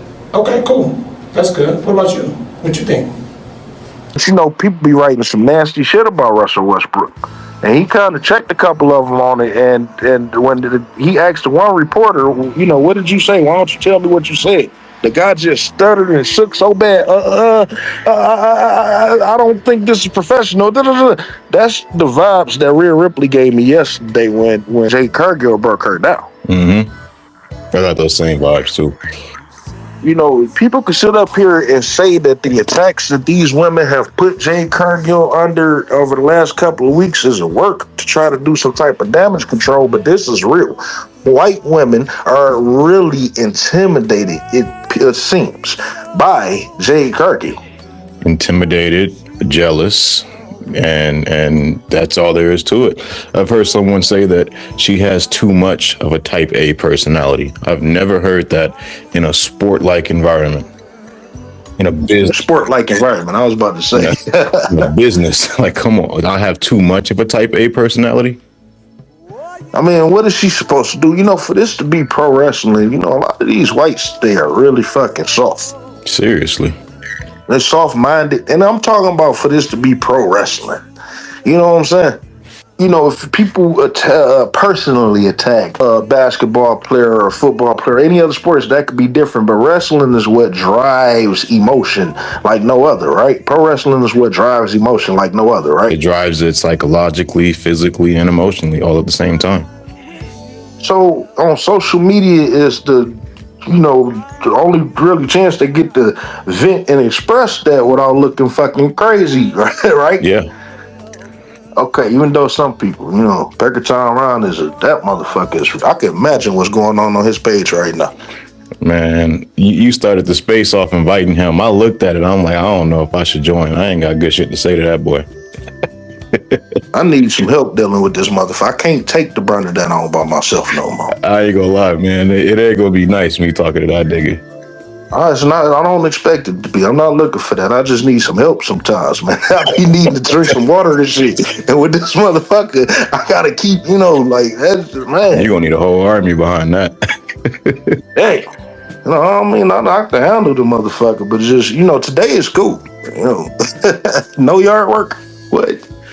Today is cool, but any other time, that shit was ridiculous. I was on before Chad got up there. I was up there with that motherfucker for 3 hours. I gotta give him credit, man. He could live with that delusion for a long time and keep it going. This nigga ain't got no life. He don't have no life. He don't do nothing with it. He don't do nothing with his life. All season over, he can't even work his 1 day a week. Oh my God. Let's get back on track real quick. So Jade Cargill really showed her up last night. Like I said, it's no coincidence that the reports came out about Bianca Belair being out for a long time. And of course, Naomi is in the midst of her pregnancy. She should be due pretty soon. I hope everything is going well because we really don't have no update on Naomi and her pregnancy. And Jimmy Uso have taken a significant amount of time off over the last couple of months. Yep.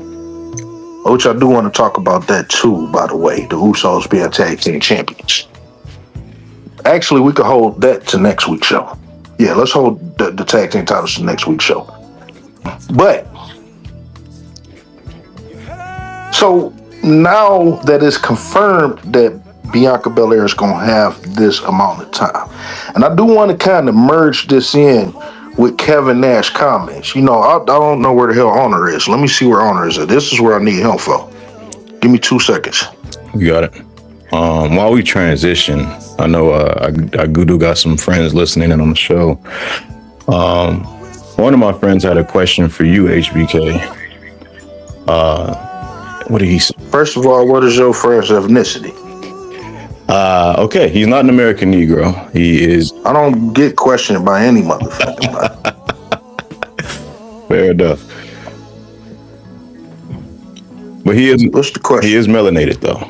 He says he wants to know why do you support Naomi's pregnancy if you do not like mixed people? It's not about me supporting Naomi pregnancy. She's pregnant. Okay. What the fuck can I do about that? I'm not the one to say, hey, you had it. I'm not going to sit up here and turn on you for your decision, your personal decision. I wish the best for you. You know what I'm saying? I wish the baby health and everything. I just hope that she gathered the strength to leave him. I support Naomi. I don't support Jimmy Uso. So then, will you will support the child then still? Yeah. Yeah. I'm not thinking about that child. There you go, bro. I'm not thinking about that child. But I do believe that every woman should be a mother. You know what I'm saying? And unfortunately, that's her husband. You know, been her husband for about a decade, unfortunately. But, you know, she's damn near 40. So if she don't do it now, when the hell is she going to do it? Especially with this type of career.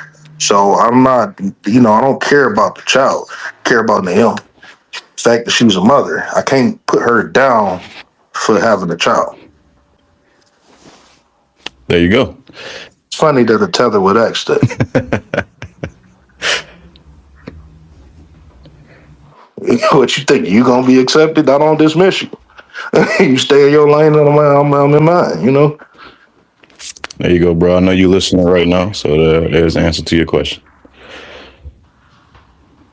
Let's get back on track real quick.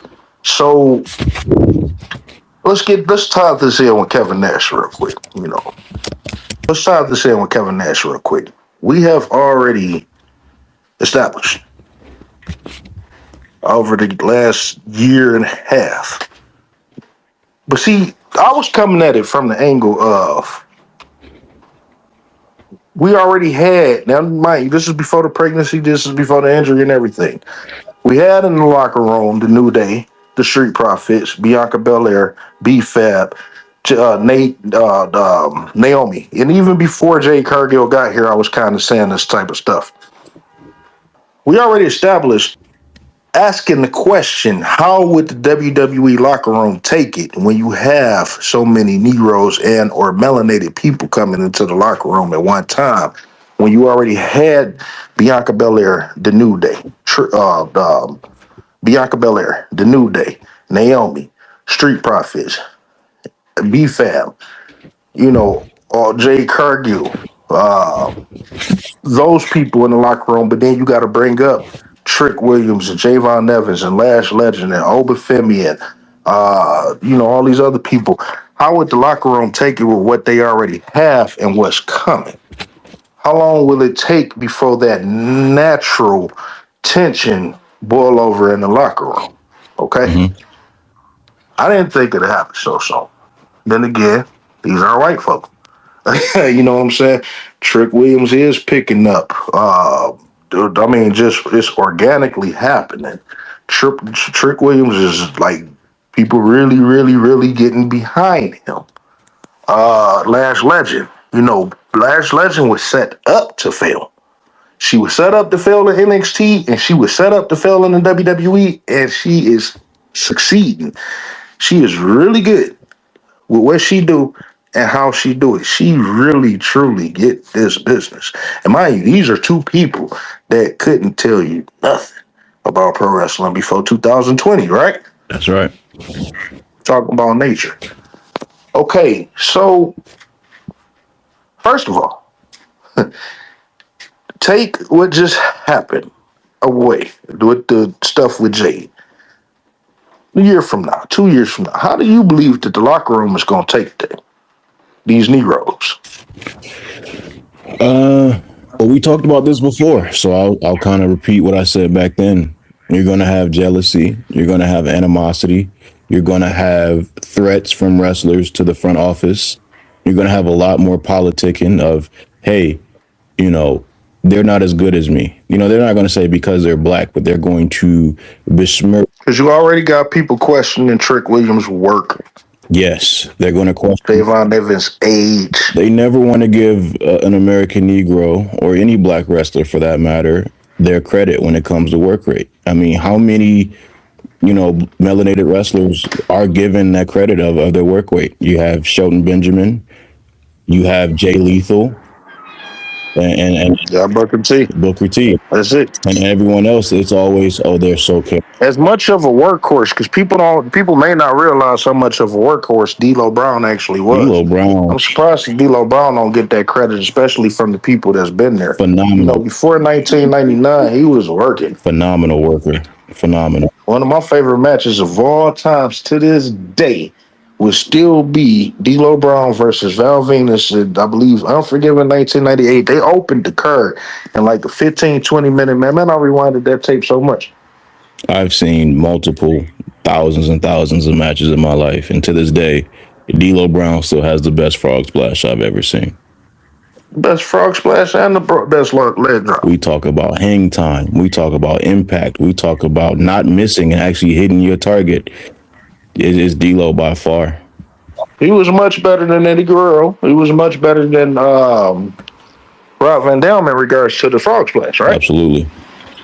Not taking nothing away from them. That 5-star was spectacular. You know that Eddie Guerrero and maybe Art Barr is the only two people that I know that actually made the frog splash look like an actual frog moving. Yep. You know what I'm saying? So I will give them that credit. That's why it worked for them. And then, of course, the Negro had to take it what they call overboard, right? Mm-hmm. But what everyone knows is always they're so charismatic, they're so strong, they're so athletic. But when we're talking about psychology and the work rate, all the things they suck Will Ospreay dry for, you have wrestlers that can do those things and they don't get the credit for it. Let me ask you this. Besides the mixed women, such as Jada Parker, who's Jada Parker and Jada Parker and Kaylani Jordan, right? Mm-hmm. Besides them, you know, the mixed people, do they and B-Fab, you know, man, B-Fab like somebody auntie, dog. For real. Oh my God, man. I be trying not to go in on her on the show. She like my auntie. She got that, you know, she and then she just be talking, well, you know, I've never been to the Netherlands, but I've been to Paris.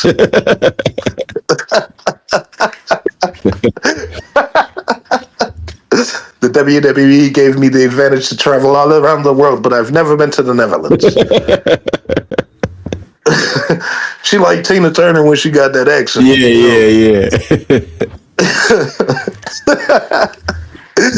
Oh man, she like black people best friend in the WWE. That's funny. I never thought of that shit. It's just me, man. I'm retarded. It's just some people just take me back to other people, man. That shit is crazy.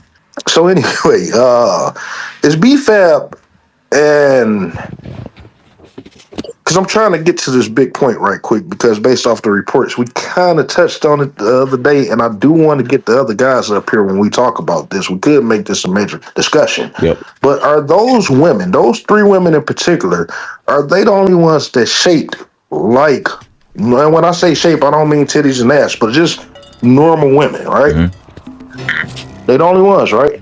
Jada, yeah, because Jade is a muscle house. Bianca is very, very strong. Kiana James is mixed, but very, very strongly built. Naomi is. Well, you said Bianca. You said mixed. So. No. I said besides the mixed women. Besides mixed women. Black women are in the WWE are generally muscle houses, right? Yeah. The only one I could think of is Story. They gotta be muscular and strong, and you know Naomi is built off of strength. Naomi's built off of strength. Her lower body is really strong. Even what's her Alicia? That's legend. fucking Trick Williams went on there and said her height and her weight. Like, I know she was ready to beat your ass. But Last Legend is 6 feet, 200 pounds. Yeah. You know what I'm saying? And it's like, we don't have the teeny tiny black girls. We don't have Jacqueline's no more. Okay, so we don't have no women shaped like Jacqueline. We don't have no women shaped like Trish Stratus. We don't have no women shaped like Lita. You know, the white women can have all these thinly womanly girls and shit. And Bianca, don't get me wrong, Jade and Bianca and Last Legend, they carry themselves like a woman. They are not effeminate. They're not masculine for them to be that fucking big. Right. You know what I'm saying? But still, the WWE still want to portray them that way. Same thing with the Negroes. We talk about how American Negroes are, and even melanated people are in better shape than all of the WWE and AEW roster. And even throughout history, our shapes tend to stand out more, right? Yeah. It's like WWE, when they look for black people, they look for strength, right? Every single time. It's always they're either really, really hyper athletic or they're very strong powerhouses. Even Tyra May Steele, right? You can go in her and have her wrestle like Kurt Angle. But from the matches I've seen, they're leaning into the power elements with her, even though she is only 5'5", 150. So they're not going that direction with her, right? They're not, no. And wow, even though say that again? 5'5", 150. Because she wrestled for real in her lane, right? In her weight class, right? But that darkness just make her seem a little bit more stronger, don't it? Yep. They see the darkness. They see the legs. They like, oh yeah, let's go have you do a whole bunch of German suplexes and throw that girl over your head. So the Black American women sex appeal have to be off of their muscles, right? Yeah. Do you look for muscles when you look for women? Do you look for muscles? Hell no. Sound terrible, but that's how it is. I'm not looking for muscles when I'm out at the bar with the homies. I ain't like, damn, her shoulders ain't popping. I'm good on her. I don't know, the Jade shoulder yesterday, that was the first time I ever been like attracted to a shoulder. It's like I never looked at it that way. Like you're not about to go out here looking for shoulder muscles though, are you? No, I don't. I hope not. I don't know. You said you hope not? I hope not. I'm good with what I got right now.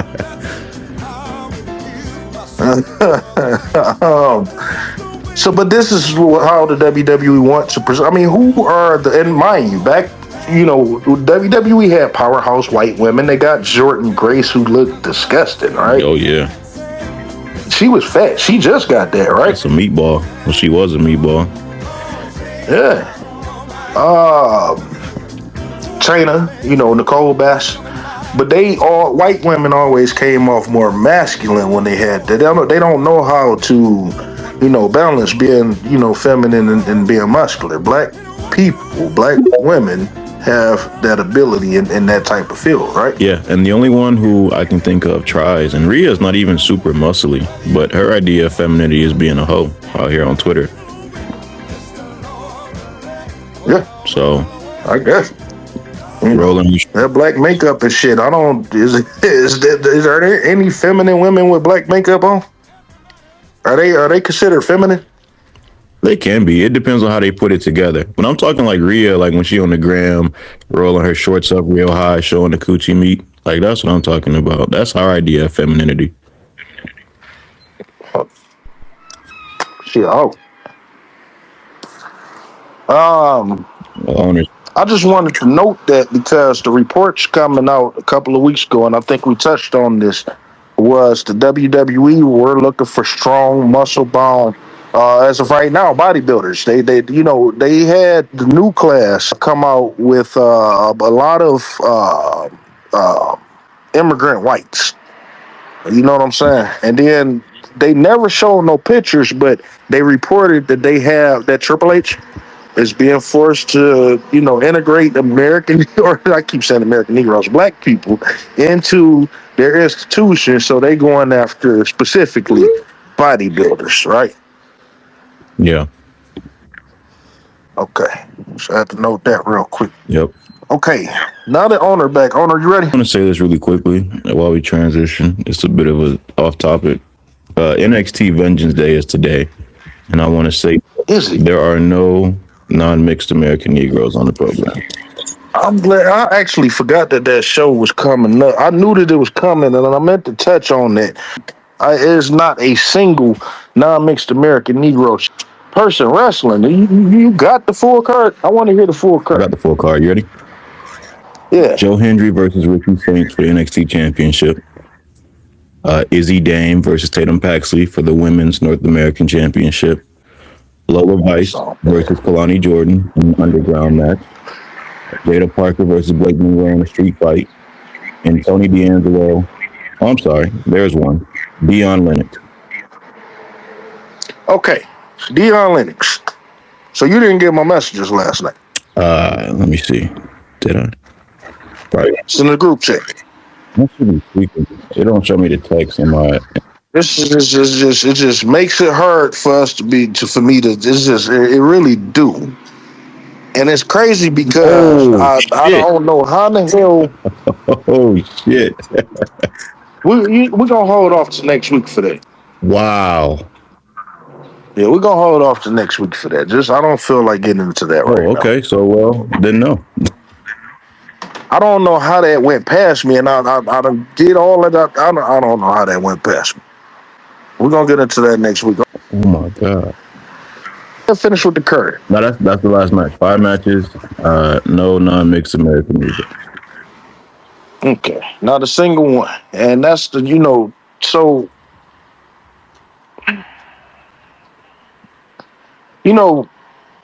With us taking this break, and it's been hard for people to understand. People still having a hard time with delineation. People still have a hard time with why we delineate. Give me 30 seconds. Hold on. Got it.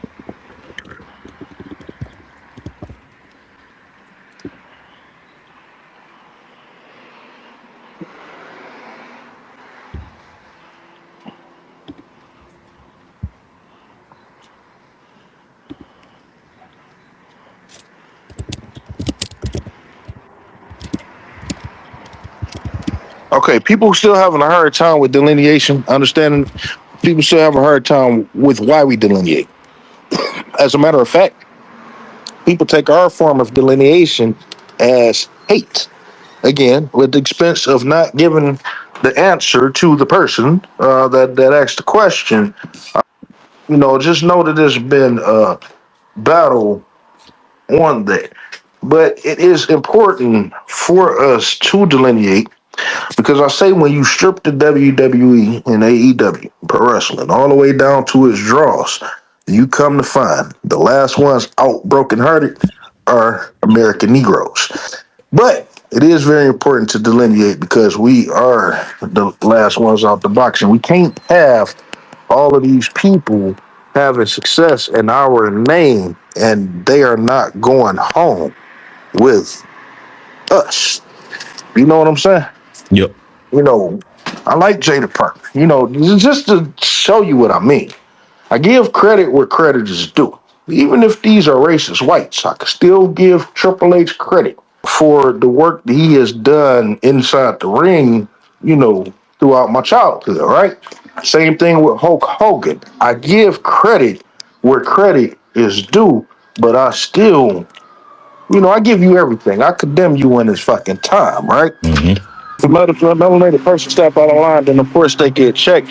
At the same time, when I noticed that, other ethnic groups within melanation are being utilized more and more prominently on top of that than American Negroes, then of course I gotta say something about that. But I support any, at the end of the day, I'm a wrestling fan. So I could give credit where credit is due. But when it comes down to stuff like this, it's hard for people to understand delineation. It's hard for people to understand why we delineate, but then we get shows like this. You know what I'm saying? Mm-hmm. And we already knew that it was going to turn out this way. Trick Williams and Javon Evans and Obafemi were major parts of NXT, right? They were the show, They were. right? Yep. They were the They show. had something to do with And the now program. we go into this. So, we wrestle with racism because they want us to be satisfied and content with the fact that we got Javon Evans and Trick Williams and Obafemi and stuff, right? They want us to be satisfied with that. But damn, you take my joy away when I look below them and there's nobody there. You know what I'm saying? Which makes me believe that, in 3 to 5 years, we stand to face the same issues that we were facing last year. I mean, let's really talk about NXT for a second. We were talking about this last year, how they were moving Wesley out of the way to make room for Burks. Ricky Starks gets here, everybody's, oh, AEW just Tex, I got you in a minute. And then, we're a year in, and this motherfucker is getting outdrawn by the women. I mean, he can't compete with the women as far in terms of interest, intrigue. I mean, he's doing this program with Joe Hendry, and they're not moving shit. It's all about Jada Parker in the women's division. Well, then, even on top of that, let's talk about Ricky Starks right quick, Owner. This is just full justice right here. The report says for the very first time, maybe not the very first time, but the first time, especially in the modern day, they actually took. They couldn't even put Ricky Starks segment on WWE.com, could they? Nope. Or they stuff on YouTube, right? None. Because it was so bad, right? Now, I want to note this because we're going to talk about the hypocrisy of the whites. Oh, my God. Wrestling with racism is just something different. We truly, truly, truly special people, and we work for everybody to wake people up who are asleep. We noted a year ago that Ricky Starks was going to be the downfall of Wesley. You did say that. Wesley had a phenomenal NXT career. I can admit that white people were confused as to why they turned Wesley heel, but I didn't necessarily see people condemning Wesley work. You know what I'm saying? In real time. They just didn't like the fact that he was heel. They didn't like the fact that he cut off his dreads, but they adjusted to it, it seems like, right? Yeah. But then Ricky Starks come on. You know what I'm saying? And white folk were saying, well, it's all because his heel run is not working for him, even though I didn't see where it didn't work for him. It's not working for him. And they were using him a lot. Right up to the point that Ricky Starks got there, and immediately after he got there, they feuded with each other, and then Wesley completely disappeared until he was released on October 10th last year. But the primary reason that white folk use is because of his failed heel run. You ask Pecker Tom Ron why Wesley was released, and Pecker Tom Ron will tell you because he wanted to go all the way down to TNA to be with his, make sure I get this right, to be with his friends. So, come to NXT. Hey, listen, let me tell y'all something. When it comes down to Ricky Starks, I give Ricky Starks credit as a decent wrestler. I give people even more credit for actually wanting to see Ricky Starks succeed. Because to be honest with you, Tony Khan did hold him hostage, and Tony Khan held him hostage for a while. Why? I believe that they had a lover's quarrel. But whatever the reason, he did. So I can understand why people, And then in NXT, I seen him have a couple of good matches. But for him to be a contender for the NXT championship or any world title for that matter, he didn't pay no dues coming in there. He just came in there as Cody's boy and started receiving championship matches. He got a North American championship. He won the NXT championship and is heavily in the title picture, have been for the last few months. As a matter of fact, he may have gotten more championship matches at this point than Trick Williams.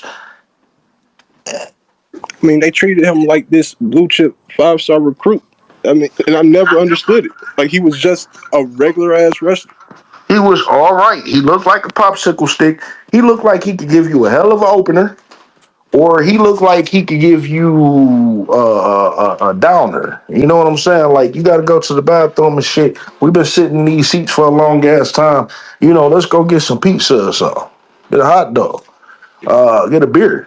You know, he's good for those type of matches, but y'all got this guy in the main event. But then on top of that, they turned him heel, right? Mr. Skims, has he been a good heel? Ricky? Yeah. No. He's not intimidating at all. As a matter of fact, Owner, would you say that it brought out more of his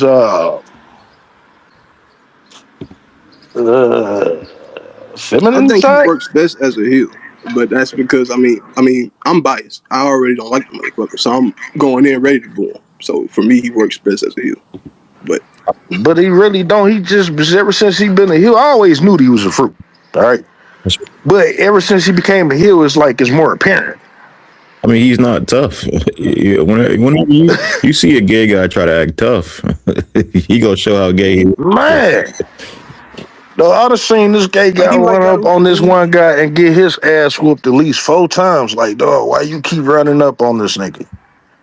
I mean, Ricky Starks might got a mean windmill, but you know, I can't take him serious. It's only a matter of time before that come out. But you know, it's crazy, Owner, because you say you can accept him as a heel, but if you've been paying attention to the last couple of weeks, his heel run has been ass. The crowd's not behind it. They not buying it, and like I said, he has become more feminine than he has been over the last, you know, whatever he been doing before. Crossing his legs and shit, breaking his wrist. You know what I'm saying? I ain't been noticing that. I've been noticing. I mean, I mean, if you're talking about wrestling though, hasn't that always been the heel shit though? Like Adrian Adonis, the glamour. You could tell the difference. You know, you could tell the George. You could tell the difference. Gorgeous George wasn't the fruit. And that's back then. I mean, nowadays, and this is why I say he works better as a babyface. All these weird AEW fans and liberal fans are gay, so they see representation in him. I'm not saying all. So it appears that his heel run is failing because it's trash. I just want to know when he gonna be released. I want to call white folk on their hypocrisy. If this man end up on the WWE roster here within the next few months or even a year, you know that's hypocrisy because look, let's see what happens tonight and let's see where they go beyond that. They may even give him the title tonight. Cody Rhodes not letting his boyfriend get released. I mean, really, how do you transition this guy into the main roster? Like, with you bring him on as Cody's friend? I mean, that's the only way I can see. Like, what else is there about Ricky Starks that could draw an interest? I don't see no type of character for him on SmackDown. NXT, they could get away with that shit. I don't see no real characterization for him. He'll be on SmackDown. He'll be the next in the LA Knight type of entrance. I don't even think he'll be that. Oh, you said the entrance. Entrance only. You know, him, Joe Hendry, LA Knight, fake rock entrance only presence. You know, with as a matter of fact, with Ricky Starks, with Joe Hendry on the main roster, what type of character could Ricky Starks have? That just make the red. You know, I know it's not a lot of black people on Raw. NXT. Oh, there's none on Raw but Javon Evans. If he get hurt, it's over. All right, appreciate your text. My bad, man. Real quick, if you got to go, if you want to say something real quick. Yeah, I just want to thank you, brothers, for the education on the wrestling world. I didn't know it went that deep, brother. But, yeah, I enjoyed the conversation. I was working on something, so, yeah, you guys kept me company. So I got to do the family thing now. I might have to take a Costco run with the wifey, you know. Well, I appreciate you. You know, you came up here with value, so I'm gonna definitely, Thank you, brother. definitely did good with that. I appreciate that. And Ola, you look just like my big brother, man. Like when he was young. I ain't lying, bro. But we probably related. Who knows? Hey man, if you got any family in the Alabama area, we probably that's where we all come from. Like Negroes migrated out the South and just dispersed. Hey, never know. Could be. Oh, man, good meeting you, Tex, and have a good rest of your day, brother. Thank you, brother. Same here. Thank you. Take it easy. Thank you. Easy greasy. You got a long way to slide. Oh yeah. Owner, what's up? Welcome back to the program. You missed a hell of a lot, I could tell you, but I will say that with Kevin Nash comments, did that open the door for? Let's start with podcasters. Do that open the door for podcasters to start speaking up more on race? Kevin Nash said, did he say he was the only one paying attention to the development of black characters? You sure did. That was a statement. That didn't hit me like that until you just said that. But at the same time, no, because I gotta understand. I don't any other podcast. I got a couple, but wrestling with racism is work. So that's kind of my focus right now. It's hard for me to listen to other things when I'm working so hard on this. Do y'all listen to Kevin Nash? Have he been a big advocate or a big critiquer of black people? I don't watch Kevin Nash, but I mean, from what has come across my radar, Kevin Nash, I haven't really heard him bring up any Trick Williams, Obafemi. None of his viral videos are about him saying, they're really not treating that Shelton Benjamin. There we go. It's none of the viral videos. So it is possible that he could be. But then again, when you talk about black people, it tend to go viral because there's not many black people, right? And if you were, people, it's motherfuckers are not dumb. I mean, we know there's a bias against black wrestlers in the industry. I mean, if you just came out, you were Kevin Nash and just came out and said, they're not treating this guy right. They're not treating Obafemi right. They need to give him a real program. Stop having him do these pointless squash matches, or they're not treating Trick right. Why is he always on the getting his lunch ate? But I haven't heard Kevin Nash say any of that until now. Now he's saying he was the only one paying attention to this. Interesting language that he chooses to use is interesting language to where any cool white person always choose to use. You know what I'm saying? Black and white folk are meant to offend each other. Y'all believe that? Black not intentionally, but they are meant to offend each other, right? Yeah, I mean, what is white? It's like O'Shea Jackson explained to these people yesterday, you don't shake with the left, right? That's true. If white folk don't know that, then technically we meant to offend each other, right? Mm-hmm. Although it's funny that I think that I thought that was a universal thing. I mean, we literally named ourselves opposite. Black is the opposite of white. Yeah, I mean, that was a convention that white people put upon us. White people said that you are not. This is what it is. White people set the ground. One of the definitions for black is opposite of white. They don't say that red is the opposite of orange or blue. I mean, white people, set the stage for where it would be, always friction. Because, white is a class, black is a class. But, there are different classes. There's always friction between classes. So, with the heat that Kevin Nash got, he didn't get no real heat, White folk was on his side, black people was against him. Do you believe that other podcasters may step into those categories? Or do you believe that these podcasters feel like they are restricted out of fear of cancellation? I do think so. I mean, the wrestling fan base is a naturally quote unquote liberal space. So even if there is racism there, which there is, let's start there, but there's a fear of saying certain things because at the end of the day, the bottom line is the bottom line. Who's canceling white folk? Who's really out here canceling white folk? Who are the most, are there 5 of the most canceled white folk out there? Let me give you an example of somebody that was canceled. Mel Gibson.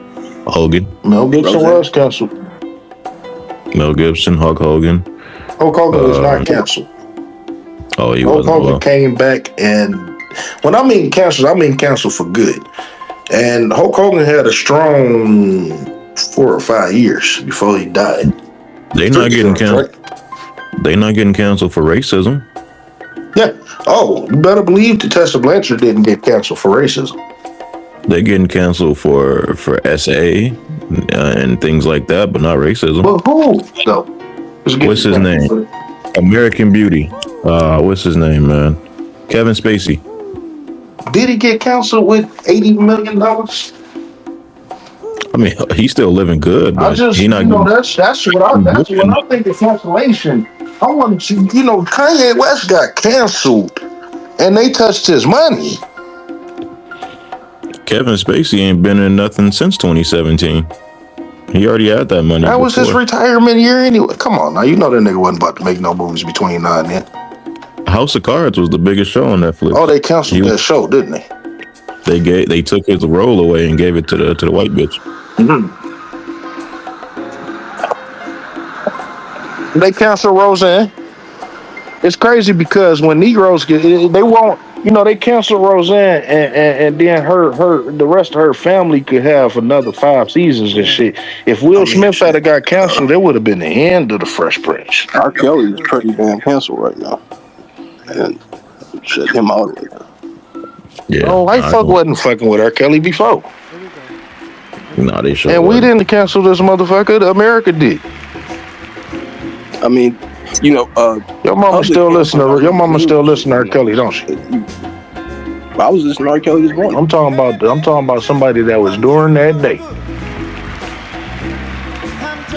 Every black person, every black household listen. I don't think motherfuckers stop listening to R. Kelly like that. I'm talking about a person I'm talking about a person where he's been accused of and convicted of and shit it can actually hit. You know what I'm saying? My mama, your mama, our mamas didn't come up off R. Kelly, but they was at the origins of it. And my little brother at least was probably more into it. Mm-hmm. Okay. All right. So do y'all believe that this is opening up? Because, Owner, we've been noting over the last year or so that it was going to come to this point. Except when we noted that it was going to come to this point, we thought that it was going to be an addition because you had Bianca Belair and the Street Profits and B-Fab and a New Day. But we thought with the addition of Obafemi and, oh my God, it's amazing how this shit just happens.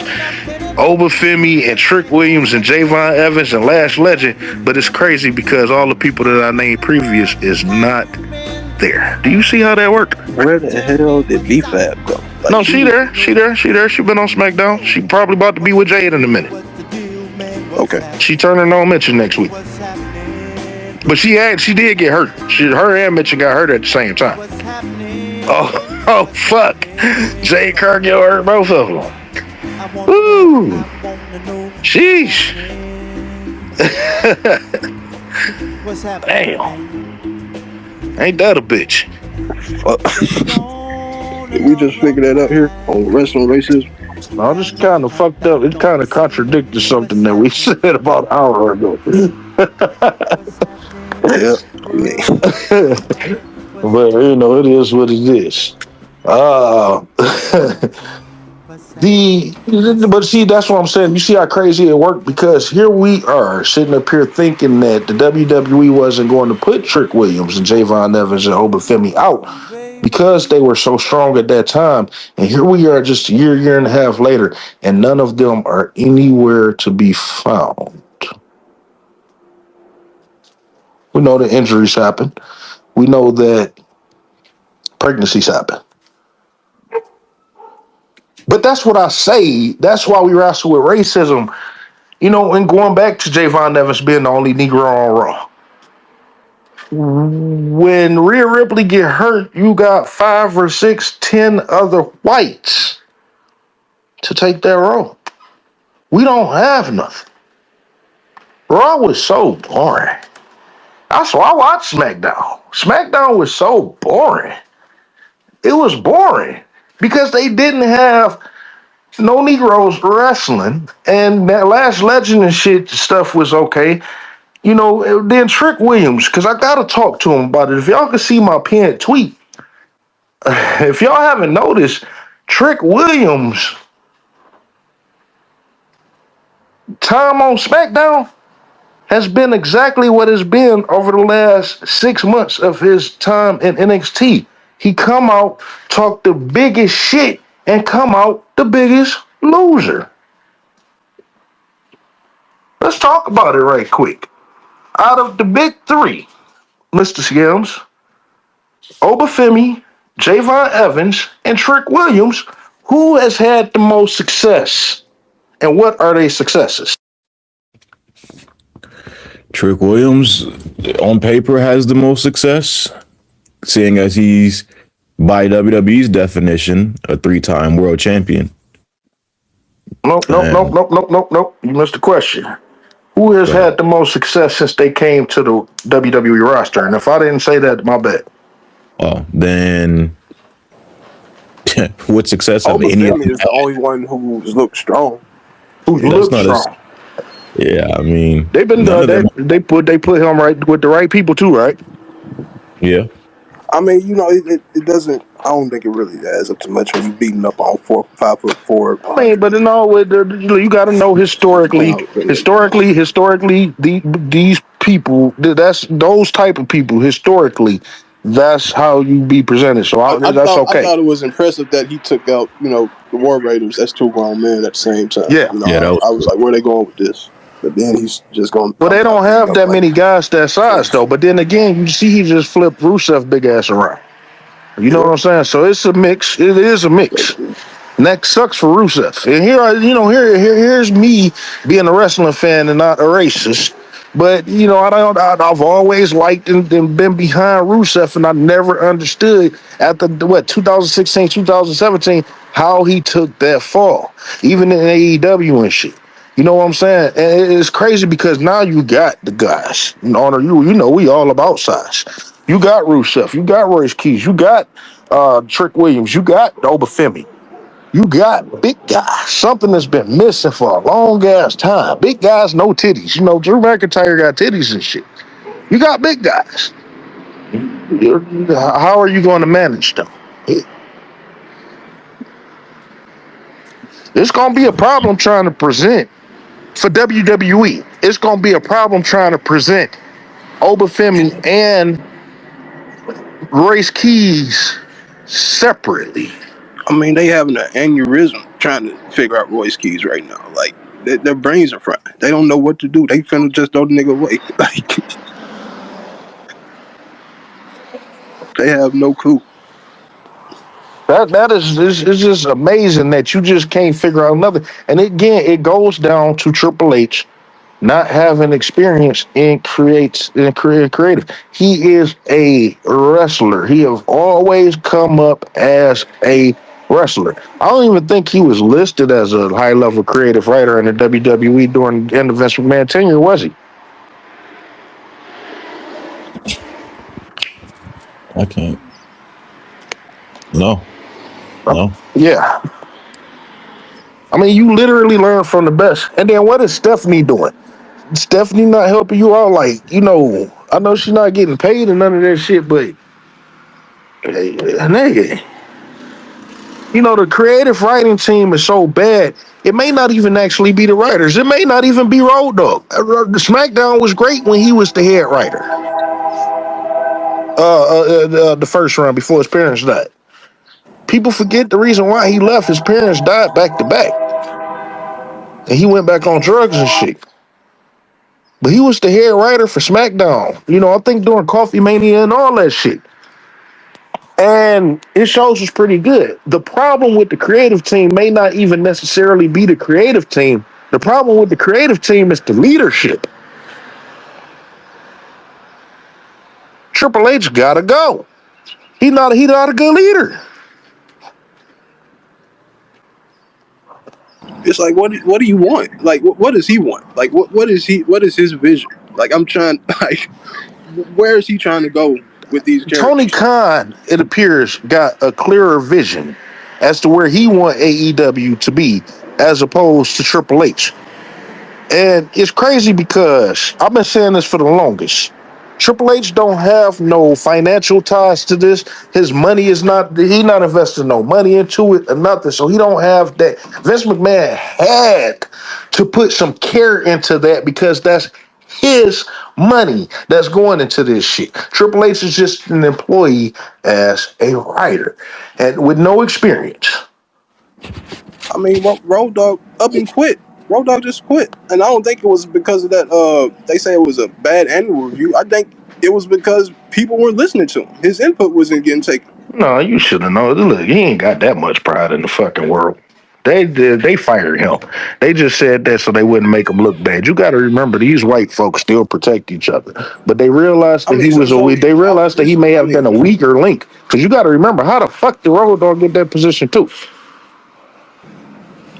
I mean, so all of this was just Road Dogg's idea that we're watching. Well, that's why I say multiple people have to be held accountable, but it's got to start from the top. It's got to start from the top because I don't like the fact that they just rolled Road Dogg up under the bus when it's clearly a collective effort. I mean, what the fuck is Eric Watts doing? Nothing at all. Sitting there nodding his head on an Unreal. And I hate how people sit up here and tithe Unreal to his firing and saying pinpointing this the moment. You don't know what the fuck been going on. That shit was taped last year. For real. So much stuff to happen in between that time. So many creative meetings to happen in between that time.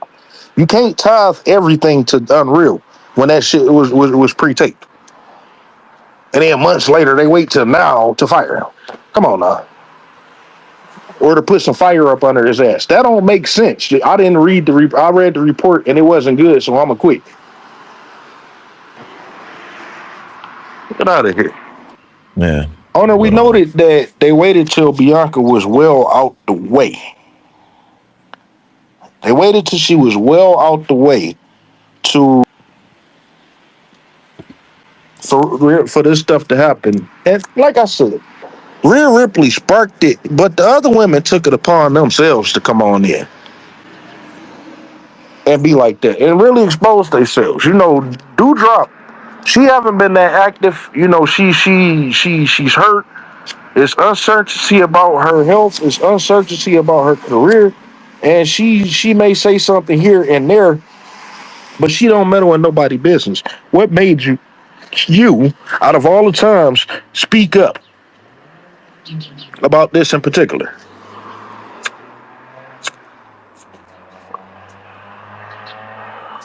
I do want to note something else. I do think about it like this. Naomi was one of the most active Twitter users in wrestling.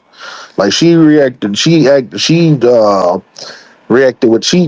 was active with the fans, and she was active, taunting other people. Her and Jade was constantly going back and forth. Even when just to go back to it real quick, even when Jade and Naomi was going back and forth last year, did you feel like that was personal on Twitter? I didn't feel like. No, I think they actually vibe. I just thought, they get along. Jade has always been a carny when it came to selling her feuds on Twitter, even going back to AEW. Yeah, she really. I thought this was more the same. But you don't get that feeling with Rhea Ripley and Chelsea Green and all that other shit. Well, I mean, for one, Chelsea Green and Piper Niven are heels. right? Rhea Ripley is a good guy. Yeah. Oh, yep. That's another thing to look at right there. Thank you. Another thing too, Rhea Ripley, wasn't she calling people shitty humans for booing Maxine Dupree when she was horrible in the ring? And now you sitting up here having everybody and their mama racially attack Jade Cargill. I'm telling you, the match is gonna be a disaster because she gonna try to purposely resist against her. You know, we talk about the fact that this is gonna really test her professionalism. You know, as much as Charlotte probably don't like Tiffany and didn't fuck with Tiffany and all of that stuff, she didn't purposely go out there and try to harm Tiffany. Tiffany just exposed herself as not being a good wrestler. Rhea Ripley, on the other hand, got a history of injuring black people that she don't like. I still say she did that to Bianca on purpose.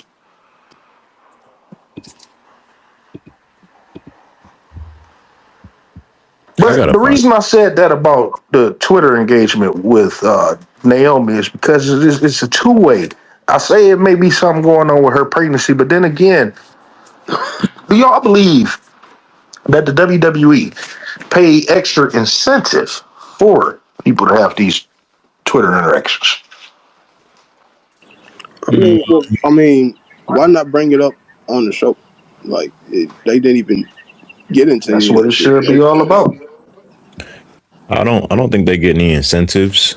Like I said, I think this is just who Jade is, and she has a business. I mean, if you were the WWE, wouldn't you prefer that your talent stay off of social media as much as possible? Like to have it's marketing of a digital footprint that you don't have control over as possible. You're selling the fight, so and I think that's how Jay sees it, and she's always saw it that way.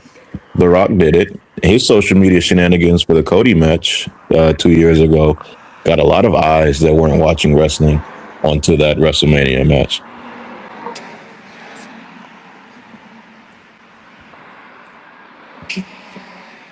So, like I said, it just goes back to the carny aspects of wrestling.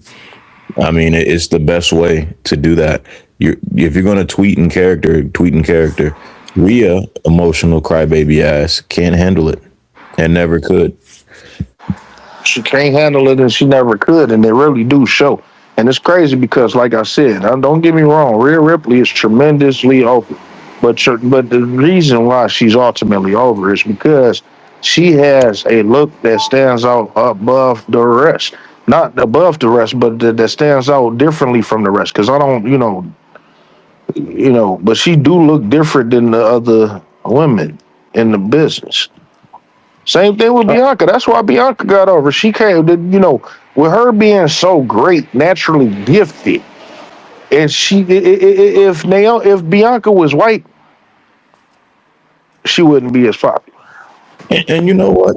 Let me get on my soapbox, HBK. Let me get on this motherfucker real quick, because you asked this question earlier in the show.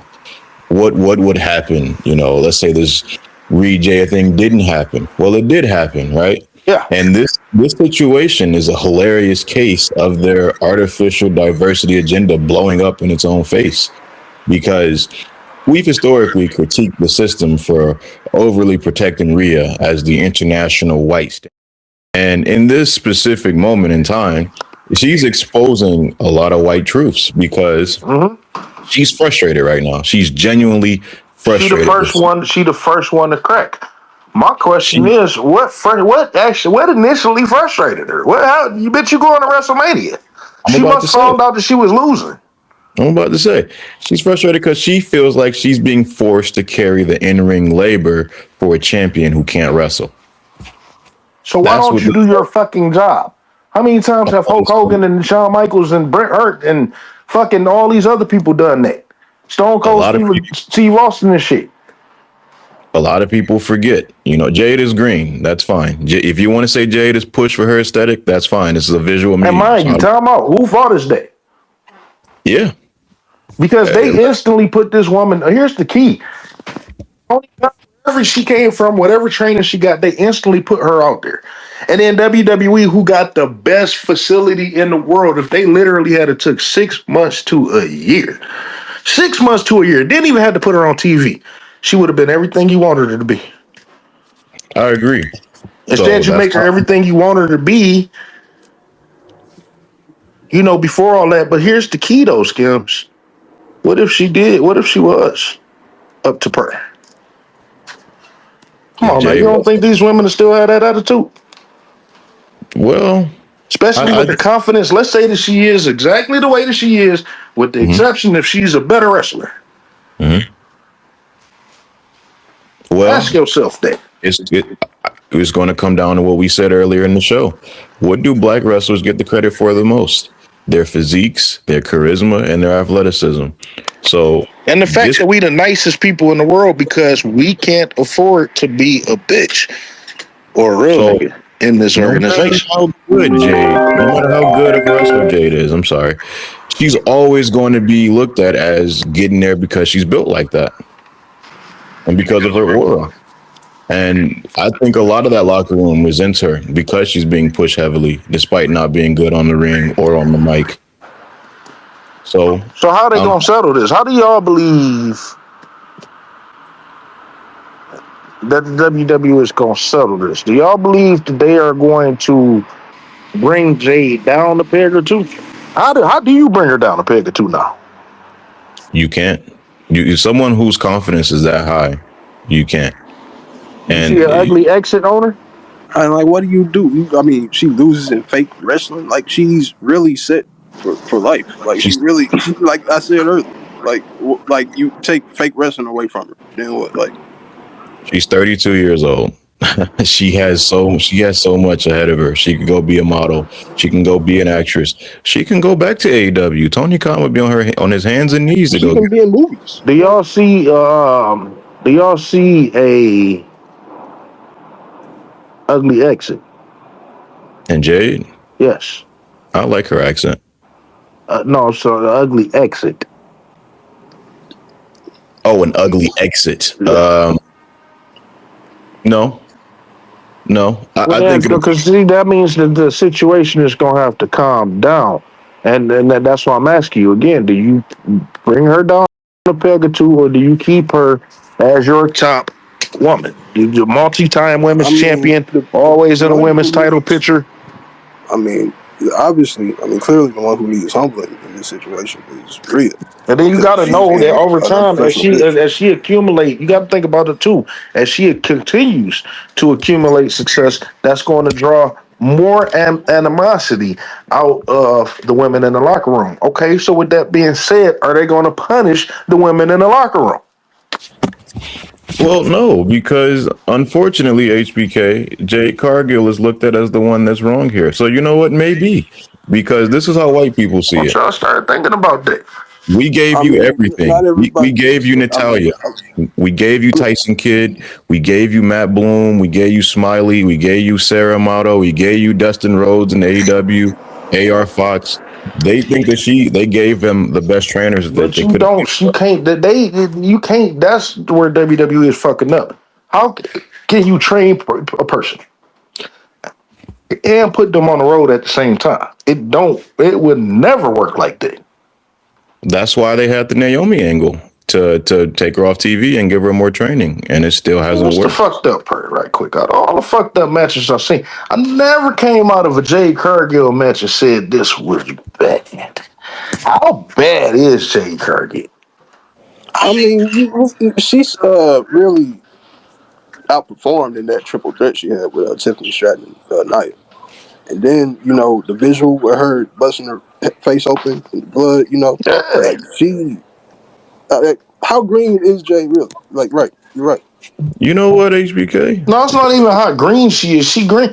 My thing is how bad is these matches? She's not bad to the detriment of the brand. I see where you're getting at. Because like we said, no one's getting... I mean, let's talk about, my favorite wrestler of all time, Stone Cold Steve Austin. Don't do this. Stone Cold was probably not going to do crucifix pin out of there, a flying head scissor.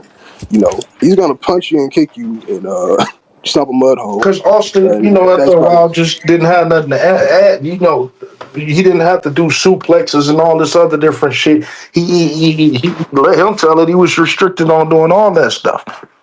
Yeah, because Austin was a phenomenal technician, phenomenal before his mega push, and Hey, especially a hell of a drop toe hold. Look, one of the best drop toe holds. for his power slam, his gore, Psychology was none other. No, the it's barricade gun he used to do, the stalling shin breaker. he was special, but I tell you, as stunning Steve Austin, and he could never. Put picture him in WCW. You can. How do you book him as a world champion? No, you can't. You can't. You got to have something spectacular to you. His head had to be bald. He had to have the earring. He had to have the chain. He had to have the John 316, Austin 316. He had to have the vest. He had to have the black trunks. He had to. The knee brace was so beneficial to his career. And this goes back into how does management look at you? I mean, he had the biggest draw in wrestling in his hands, but your Detroit brother, Eric did not see him as a main eventer. So he treated him like that. You could see more that. like a Ypsilanti type of dude. Oh, he from Ipsy? I know that Kevin Nash is from Wyandotte. These niggas frauds. They all frauds. Ain't no white man from Detroit. Fucking Rhino and Dearborn. The Motor City Machine Guns was goddamn. One of them was in shit up there by Oxford and shit. Man, these motherfuckers come from about Wyandotte. Niggas is first of all, Wyandotte own their own shit. They got their own lights, they got their own water, they got their own cable, they got their own everything, right? That small little city, niggas can't go. I used to hate driving through that motherfucker with my license. Might die in that motherfucker out there. And he was out there, in the 70s and shit. Downriver, niggas really couldn't be down there then. Yeah, especially post riots. No way. That's crazy. No, but yeah. So much probably downriver and Chris Sabin was fucking I ain't gonna say Clio. What is that? Baker? I forgot where the fuck I'm gonna call Steve. Steve, no motherfuckers ain't done. None of them motherfuckers literally from the city. Then, matter of fact, the only time that they probably wrestled in the city was fucking XICW. That's wild. I did not know. I thought at least Eric, as much as he talks, was from the He's city. not in the city. These motherfuckers, the outer cities of Detroit, Roseville, Grosse Pointe. That's crazy. But yeah, so with that being said, circle this back to Jay really quickly. Now that the more we talk about it and the more I do think about it, this is their fault. You wanted to push the tether. You wanted to push her to the moon. Why couldn't Lash Legend be booked like how Jade is right now? And no one says Lash Legend can't wrestle. And the thing is, Lash Legend, the funny part is, Jade fell into their hands and stuff, but Jade probably wouldn't exist if Lash Legend was around and available at that time. Probably not. I mean, Jade created the model from WNBA to professional wrestler that Lash Legend, did. And even in basketball, Lash Legend was a way better basketball player than Jade ever was. She's just tremendously naturally athletic. She broke all of Bianca Belair's Performance Center records, and none of those records have been broken to this day in 2022. It's a lot of stuff that's coming to a head. It's a lot of stuff that's coming to excuse me. It's a lot of stuff that's coming to a head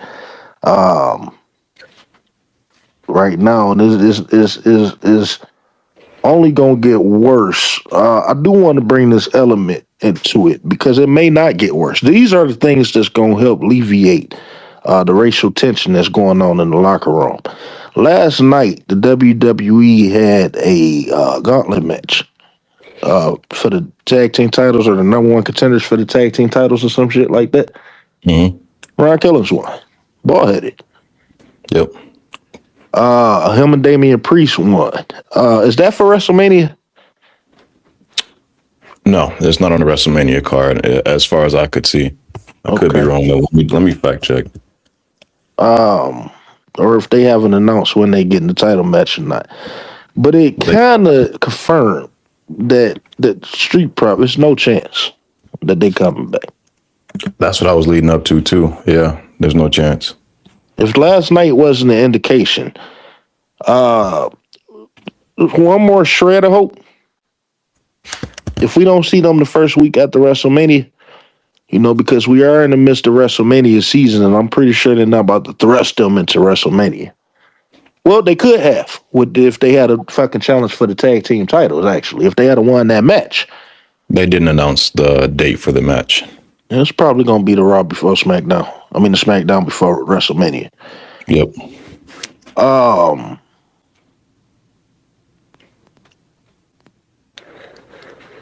It's clear that it's becoming clear that there's no chance. So that is going to alleviate, Trick Williams and Javon Nevins and Oba Femis and Powerhouse Hobbs having a success. And it's like, I can't stop thinking about the fact that the WWE is ultimately willing to let Bianca Belair go. I'm not saying that in the sense of firing, but at the end of the day, if Montez Ford is not there and she see, the downfall of that, she not going to stay when her time is up. As a matter of fact, by the time her finger is probably ultimately healed, her contract may be up or coming soon. You know what I'm saying? As to where they got a choice of keeping her, but I believe they're going to let her go. How dumb could they be if they let this Rhea Ripley situation boil to a head and you lose Jade, the Street Profits, and Bianca Belair in one calendar? They don't care. But from a business standpoint, they don't. We not drawing business for them. We just looked into the t-shirts. They not selling them. They don't give a shit. There is no business for the Skims. I want you to know that there is no one single business for the WWE because their money is already in the bank. They don't have to have Roman Reigns for the whole year, and it wouldn't hurt them financially. It's very fair. It's very fair. I mean, WWE is really like the mob. Like, it's like a cult. It's very get down or lay down. And Rhea, their content is their greatest asset. There is no other wrestling promotion that got a more dependable name than the WWE. Nobody is trying to bank on AEW. So why not? You got to have wrestling in America. And WWE got all the means to give you whatever you want. They're just not doing it right now. But the streaming sites know that. That's very unfortunate. It's unfortunate. It's very unfortunate that they could lose, in my opinion, 3 of their most marketable stars like that. Regardless, one's losing. Yeah. I mean, they're shit. They don't care. They don't care. And when you see, that's why I say it's very hard for me to be a wrestling fan. I'm not a wrestling fan. It's hard. I'm not a wrestling fan because wrestling sucks. With all the racial stuff that's going on, I'm not looking at wrestling through the lenses of racism and being like, I can't watch it because of the racism. Nobody's giving me nothing. But it's crazy because, Trick Williams' performance give me something. I could watch that. Last Legend performance. I mean, it's not even because they black. It's actually because they good. No whites is... Cody Rhodes is not giving me nothing. God, Sami Zayn doesn't do it for you? Actually, I like the little run. Yeah, I fuck with Sammy. Where is it going? No, I say I like the run. I don't fuck with Sammy. I like the run. This is the most entertaining I have seen Sami Zayn over the last couple of weeks. But then when they get down to the ring, I'm gonna get the same shit. And then 6 months from now, whatever he doing today is not gonna be everlasting. So it don't matter. I just like this thing that they got going on right now. That's it. Oh man, I like Sammy in the ring personally. Other than that, yeah, this run has been decent. Yeah. Good. What do you like about Sammy in the ring? Please tell me about it. I mean, you've just seen so many hula cooks over the last 10 years. I like seeing him get dropped on his head. Yeah, he's a good seller. And he's got a very versatile move set. He chains moves together very well.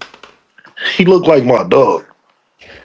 I'm gonna send y'all a picture. That is a fugly motherfucker. The way that stomach just He look like he smell like locked down.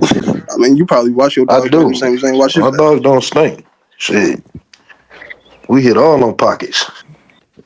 Mila Kunis and Ashton Kutcher said they shower twice a week in 2020. My wife not about to let me sleep in her. Who sleeps like that?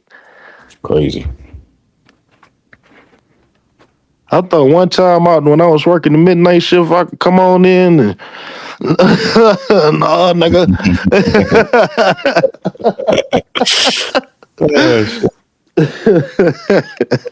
Even Mercedes was like, she don't even like hugging wrestlers, like, backstage. Oh, wrestlers like stink. Like y'all stink. Y'all don't wash y'all gear. Y'all arrest on the road. No, people. But then when you got a room piled with a bunch of people, it's gonna. But a bunch of white people is just. Oh my god, it's bad. It's horrible. It's bad. Black people be wearing colognes and shit, which so when you mix all that in the locker room, all that shit be bad, man. I never seen white folk put on no lotion. Like I be seeing them all in the commercials, but I never, You got to be an audacious motherfucker to come around other people. Like, reeking. Other people. That is just ridiculous. Like, why do you? Yeah, I wonder how bad Pecker Tom Ryan family went on him. I wonder how bad Pecker Tom Ryan family went on him for him to have to post that. They were whooping his ass, bro. They had to. Like, they had to. I done got into some fucking arguments with my people, and I ain't never just went out on social media and had to air no certain shit like that. That is crazy. They were putting hands and feet on that man. Bro, I think I just told one of her homies yesterday.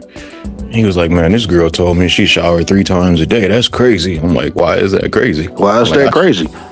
I'm like, I shower 2 to 3 times a day. He like, you do? I'm like, wake up. Sometimes that third time might be me doing it before bed, forgetting I might have did it in the afternoon. That's what I said. I'll wake up after the gym and then right before I go to bed when I come home from work. He's like, that's crazy. So you take that sleep after you done got out the shower, man. That'd be the best sleep. Pecker Tom Ryan, man, this nigga, man, is you gotta do something. This is fucking crazy, dog. This crazy. You woke me up on my motherfucking nap. you woke me up on my motherfucking nap with a video and fucking 30 goddamn tags. This nigga woke up on some bullshit. And okay, I'm giving you the opportunity. And then you just do this. My mama used to take care of this.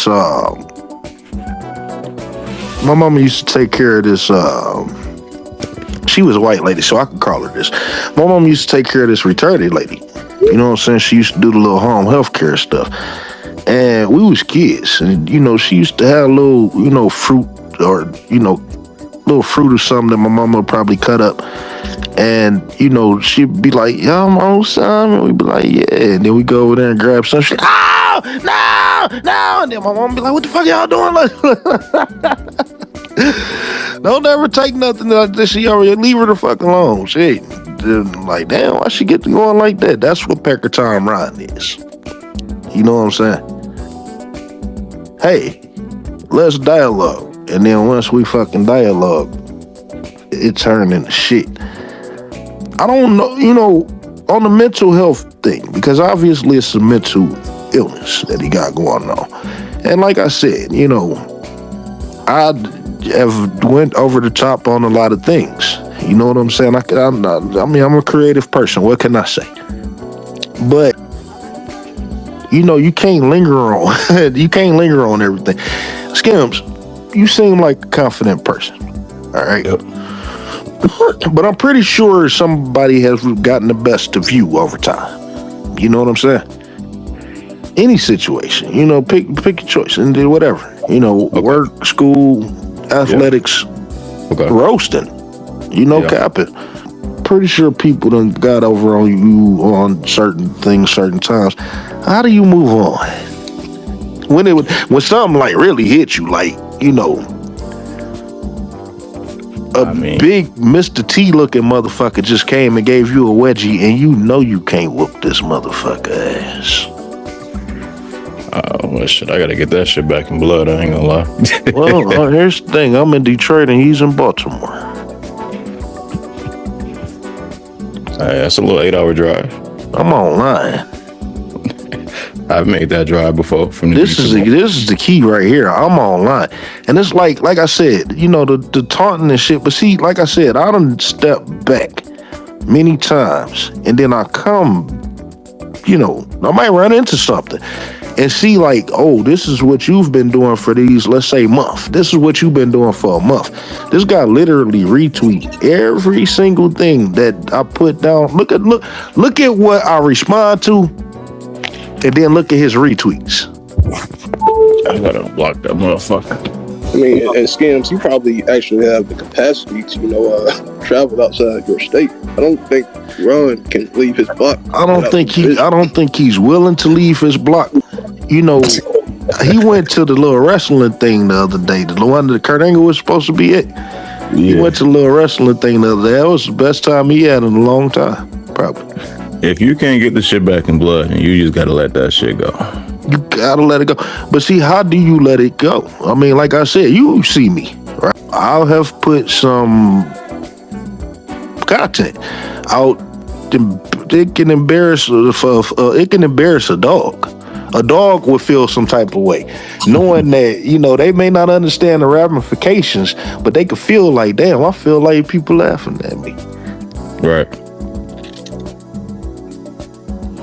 How do you walk away from that? It's like trying to get the last word. No, yeah, I get you. I mean, if you can't do nothing about it, you just got to accept that you can't do anything about it. Like you said, the Mr. T situation, right? He gave me a wedgie. If I can't kill him, right, for it, hypothetically, I mean, and if I can't whoop him, what am I going to do? You're going to have to eat that. You're going to have to eat everybody talking shit about you for a while, right? It's going to pass. It's going to take time, but it's going to pass. Not going to hit him with a brick like Craig did, Debo. I mean, that's what I would do. Shit. No, I'm just saying, like, what the reason y'all looking too much into it. I gave the example of the untouchable. Right. You know what I'm saying? The whole point is, you know, the bigger thing is, this is an online beef. You don't even know what I look like. But that's what I don't know. If it mean that much to him, do something about it. And if you can't do shit, then shut the fuck up and move on. He went to the police and they can't do shit about it. He can't identify you. I'm just saying, like, they can't do shit. Nobody could do nothing about this. So why not go on about your way? I swear to God, if you find that you go on about his way, I'm not gonna be there. Cause he escalating it but the thing is, though, he's addicted. You know what I'm saying? He's addicted. And it's crazy because I kind of thought about this a little while back. I believe that he believed that I'm right, but it went so far you can't accept that. We got some great content. Skims, I think we got the best podcast out there right now on the wrestling end. We touch on things a little more deeper. And I'm talking about when you take the satire route. Mm-hmm. Our commentary is much different than everybody else. Is more realistic, don't you think? You know, I agree. I told you before I even came on as a co-host, I watched the platform for about a year. You know, I'm on the road a lot for work, so listening to the podcast, you know, helped me get through my work days. And I've seen other content. I've watched, you know, Chrissy Talks Wrestling or King Mike and many other. I've been meaning to catch up with her. So many other black people in the space, and you know, here and there, cool, but yeah, nothing was like this one to me.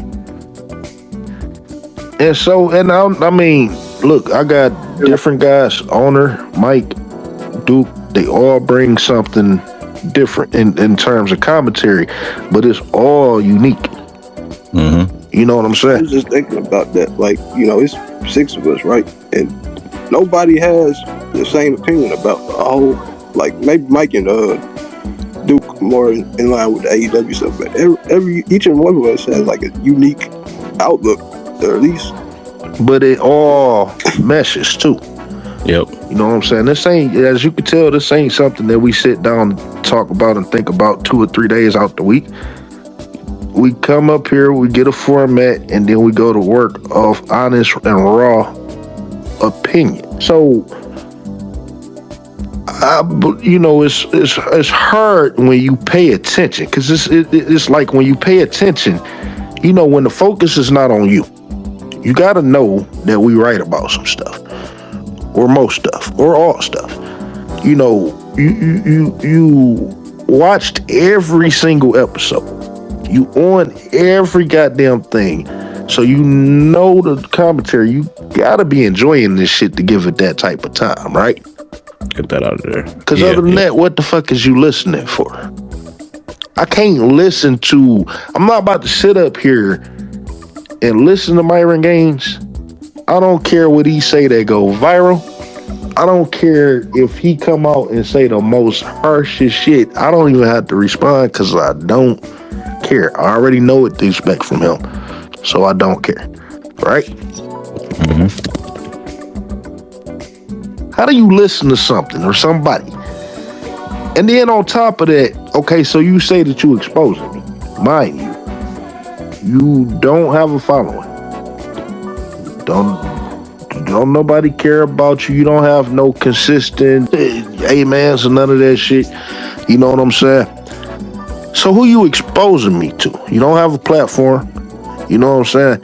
What are you exposing? My thing is, who is exposing me more than me? I tag people directly, and I only lock down my page when I don't feel like dealing with white folk. I'll lock down my page from here and there and do a cleansing. You know what I'm saying? Start knocking out some of these bots. So, who you exposing me to? He said on the one show, he gonna make it his life mission to do this.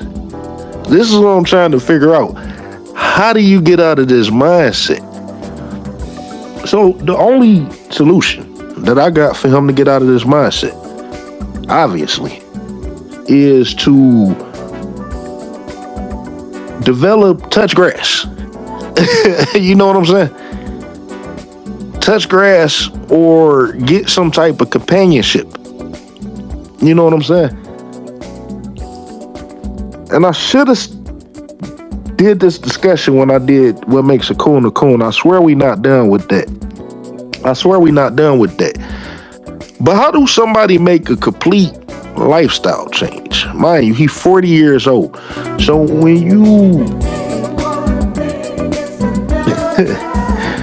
you in the how do you put this? How am I gonna put this? When you really antisocial, right? To the point to where it affects your psyche. People start feeling loneliness and all this other different shit, right? How do you get out of it? Take a look at your screen for a few ticks. I mean, look at his appearance. Did y'all see the little wrestling show that he was at? No, I ain't see it. Oh my God. I don't I was clowning him on his shoes and shit, so I guess he went out to Walmart. But the little tag was hanging out still. Mm-hmm. And then, you just don't put no care into the clothes. The shirt was wrinkled, the pants was, you could see a little dust and all this stuff on there. When you already got people that's against you, they already see you for what you are. You know what I'm saying? And so they don't necessarily hate you, but socially, what can they do with you? You know what I'm saying? Right. You my brother, but you you fucking up my game. You a bum. You stink. How can I? And they get put that psychologically is still putting them down because people are rejecting them on that end. Like I said, me and Chad came up to the determination that he's a coon because he's rejected on his father's side, who is, more upscale community in involvement and stuff, business mindset, you know what I'm saying? As opposed to his mother's side, which he lives with and allowed that type of shit for a lifetime. Out of all her kids. But they reject him too. You know what I'm saying? How do you break out of that to gain some type of independence? Social independence. I don't know if you can, and if you, it's going to take a really, really uphill battle. You know, a really high uphill battle. It's going to take a lot of self-work. It's going to take a lot of time sitting in yourself and being honest with yourself about what the situation is. And those are things that I don't know if he's capable of. But what if it's technically not a situation? What if it's just being him? You can't help your personality, and if that don't mesh with people, then what?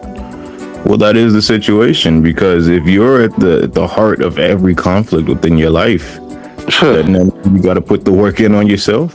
I mean, have you ever just met a very I work with so many people that's just completely unlikable. No, then they don't even do shit. They just unlikable. Okay. Like, you know what I mean, right? Mm-hmm. Yeah. Like, they not mean people. They say how they speak. They you know, but then you just get a vibe like, I don't like you. Yeah. Stop talking to me. You gotta say hi. You know what I'm saying? And some people just like that. Now, see, here's the key. The reason why I broke it down like that is because how many people is it out there like that? Like, there's nothing wrong with you. You just don't fit in the society. And there's really nothing that you could do to get out of it. Mm-hmm. You know what I'm saying? It ain't like, the movie, what's that movie? I just seen the Nick Cannon movie with the one chick, Love Don't Cost a Thing. You know what I'm saying? That's a fantasy type thing. That shit don't happen in real life. Hell no, it don't. Yeah, so how in the hell do these people really break out of that? And it's crazy because I'm pretty sure that it happened with the white community, but I don't care about the white community. Just like I say that we need to be more accepting to our gays and blurs or whatever, emo people. Just like I say we should be more accepting to them. Do you think that how do you be more accepting to an outcaster? We didn't expect this to go this long, but of course, as we get to wrestling with racism, you just don't stop. As we wrestle with racism every single day of our lives. This is the conclusion of part 1, and we want to thank each and every single American Negro for tuning in to the program. Feel free to comment below. Be sure to like, share, and if you are not subscribed, please be sure to do so. We are going to conclude this edition, and it's not going to be that long. It's probably going to be about 30-45 minutes remaining, talking about Kevin Nash apology and or lack thereof, the one that he took back. And he had a couple of other messages that was very eye-opening when it come down to white folk. Be sure to tune into that edition on Tuesday afternoon. After that, we are still on the road to WrestleMania, and we will return live on Friday with a new edition. American Negroes. Be sure to take care of yourself as an individual and protect one another as family. As our ancestor, Frankie Beverly, stated plainly, we are one. And that's the way it is.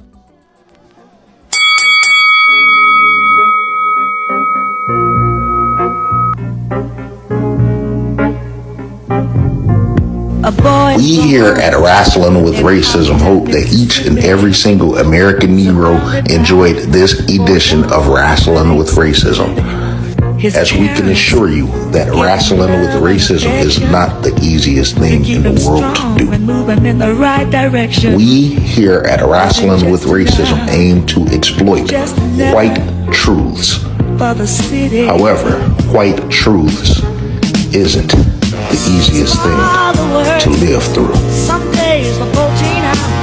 As we continue to wrestle with racism, we are in the second half of our second season, and wrestling with racism is hiring for key positions. We are actively seeking an editor. If you are an editor and you are an American Negro, please feel free to DM me your resume. You must be in tune with professional wrestling and social issues regarding race, specifically with American Negroes. You may DM me at non-crackers@al with the L on the end on Twitter X, which is also the place where you can find more white truths. Wrestling with Racism is also actively seeking an associate producer. Please DM me your resume if you are interested in the position. You may also DM me at non-crackers@al on Twitter X, which is also where you can find more white truths. To American Negroes, we encourage you all to voice your opinion on the state of professional wrestling and American Negroes' participation in professional wrestling on camera and behind the scenes, also in executive roles. If you would like to join HBK 400, Deportation 2025, the owner of a stolen gun, and our trusted, valued correspondents, Foundational Bearded American, and Duke CT from the Duke CT Lounge, feel free to DM me at non-crackers@al on Twitter X, which is also the place where you can find more white truths. It is important for our voices to become collective as we are truly facing erasure. American Negroes, take care of yourself as an individual and protect one another as family. As our ancestor, Frankie Beverly, stated plainly, we are one, and that's the way it is. We here at Wrestling with Racism would like to thank each and every single American Negro for tuning in to this program. If you are not subscribed to Wrestling with Racism, check out the other content. And if it hits you to the core, subscribe and share with every single American Negro that you know, whether they are wrestling fans or not. Be sure to also tune in to Wrestling with Racism on YouTube, TikTok, Facebook, Instagram, Fanbase, Spotify, and at non-crackers@al on Twitter X, where you can find more white truths. This is also very important as we continue to wrestle with racism. American Negroes and American Negroes only, feel free to leave your comments below. Wrestling with Racism will return next week with a new edition of Wrestling with Racism. In the meantime, take care of yourselves as an individual, one another as family, as our dearly beloved ancestor Frankie Beverly stated plainly.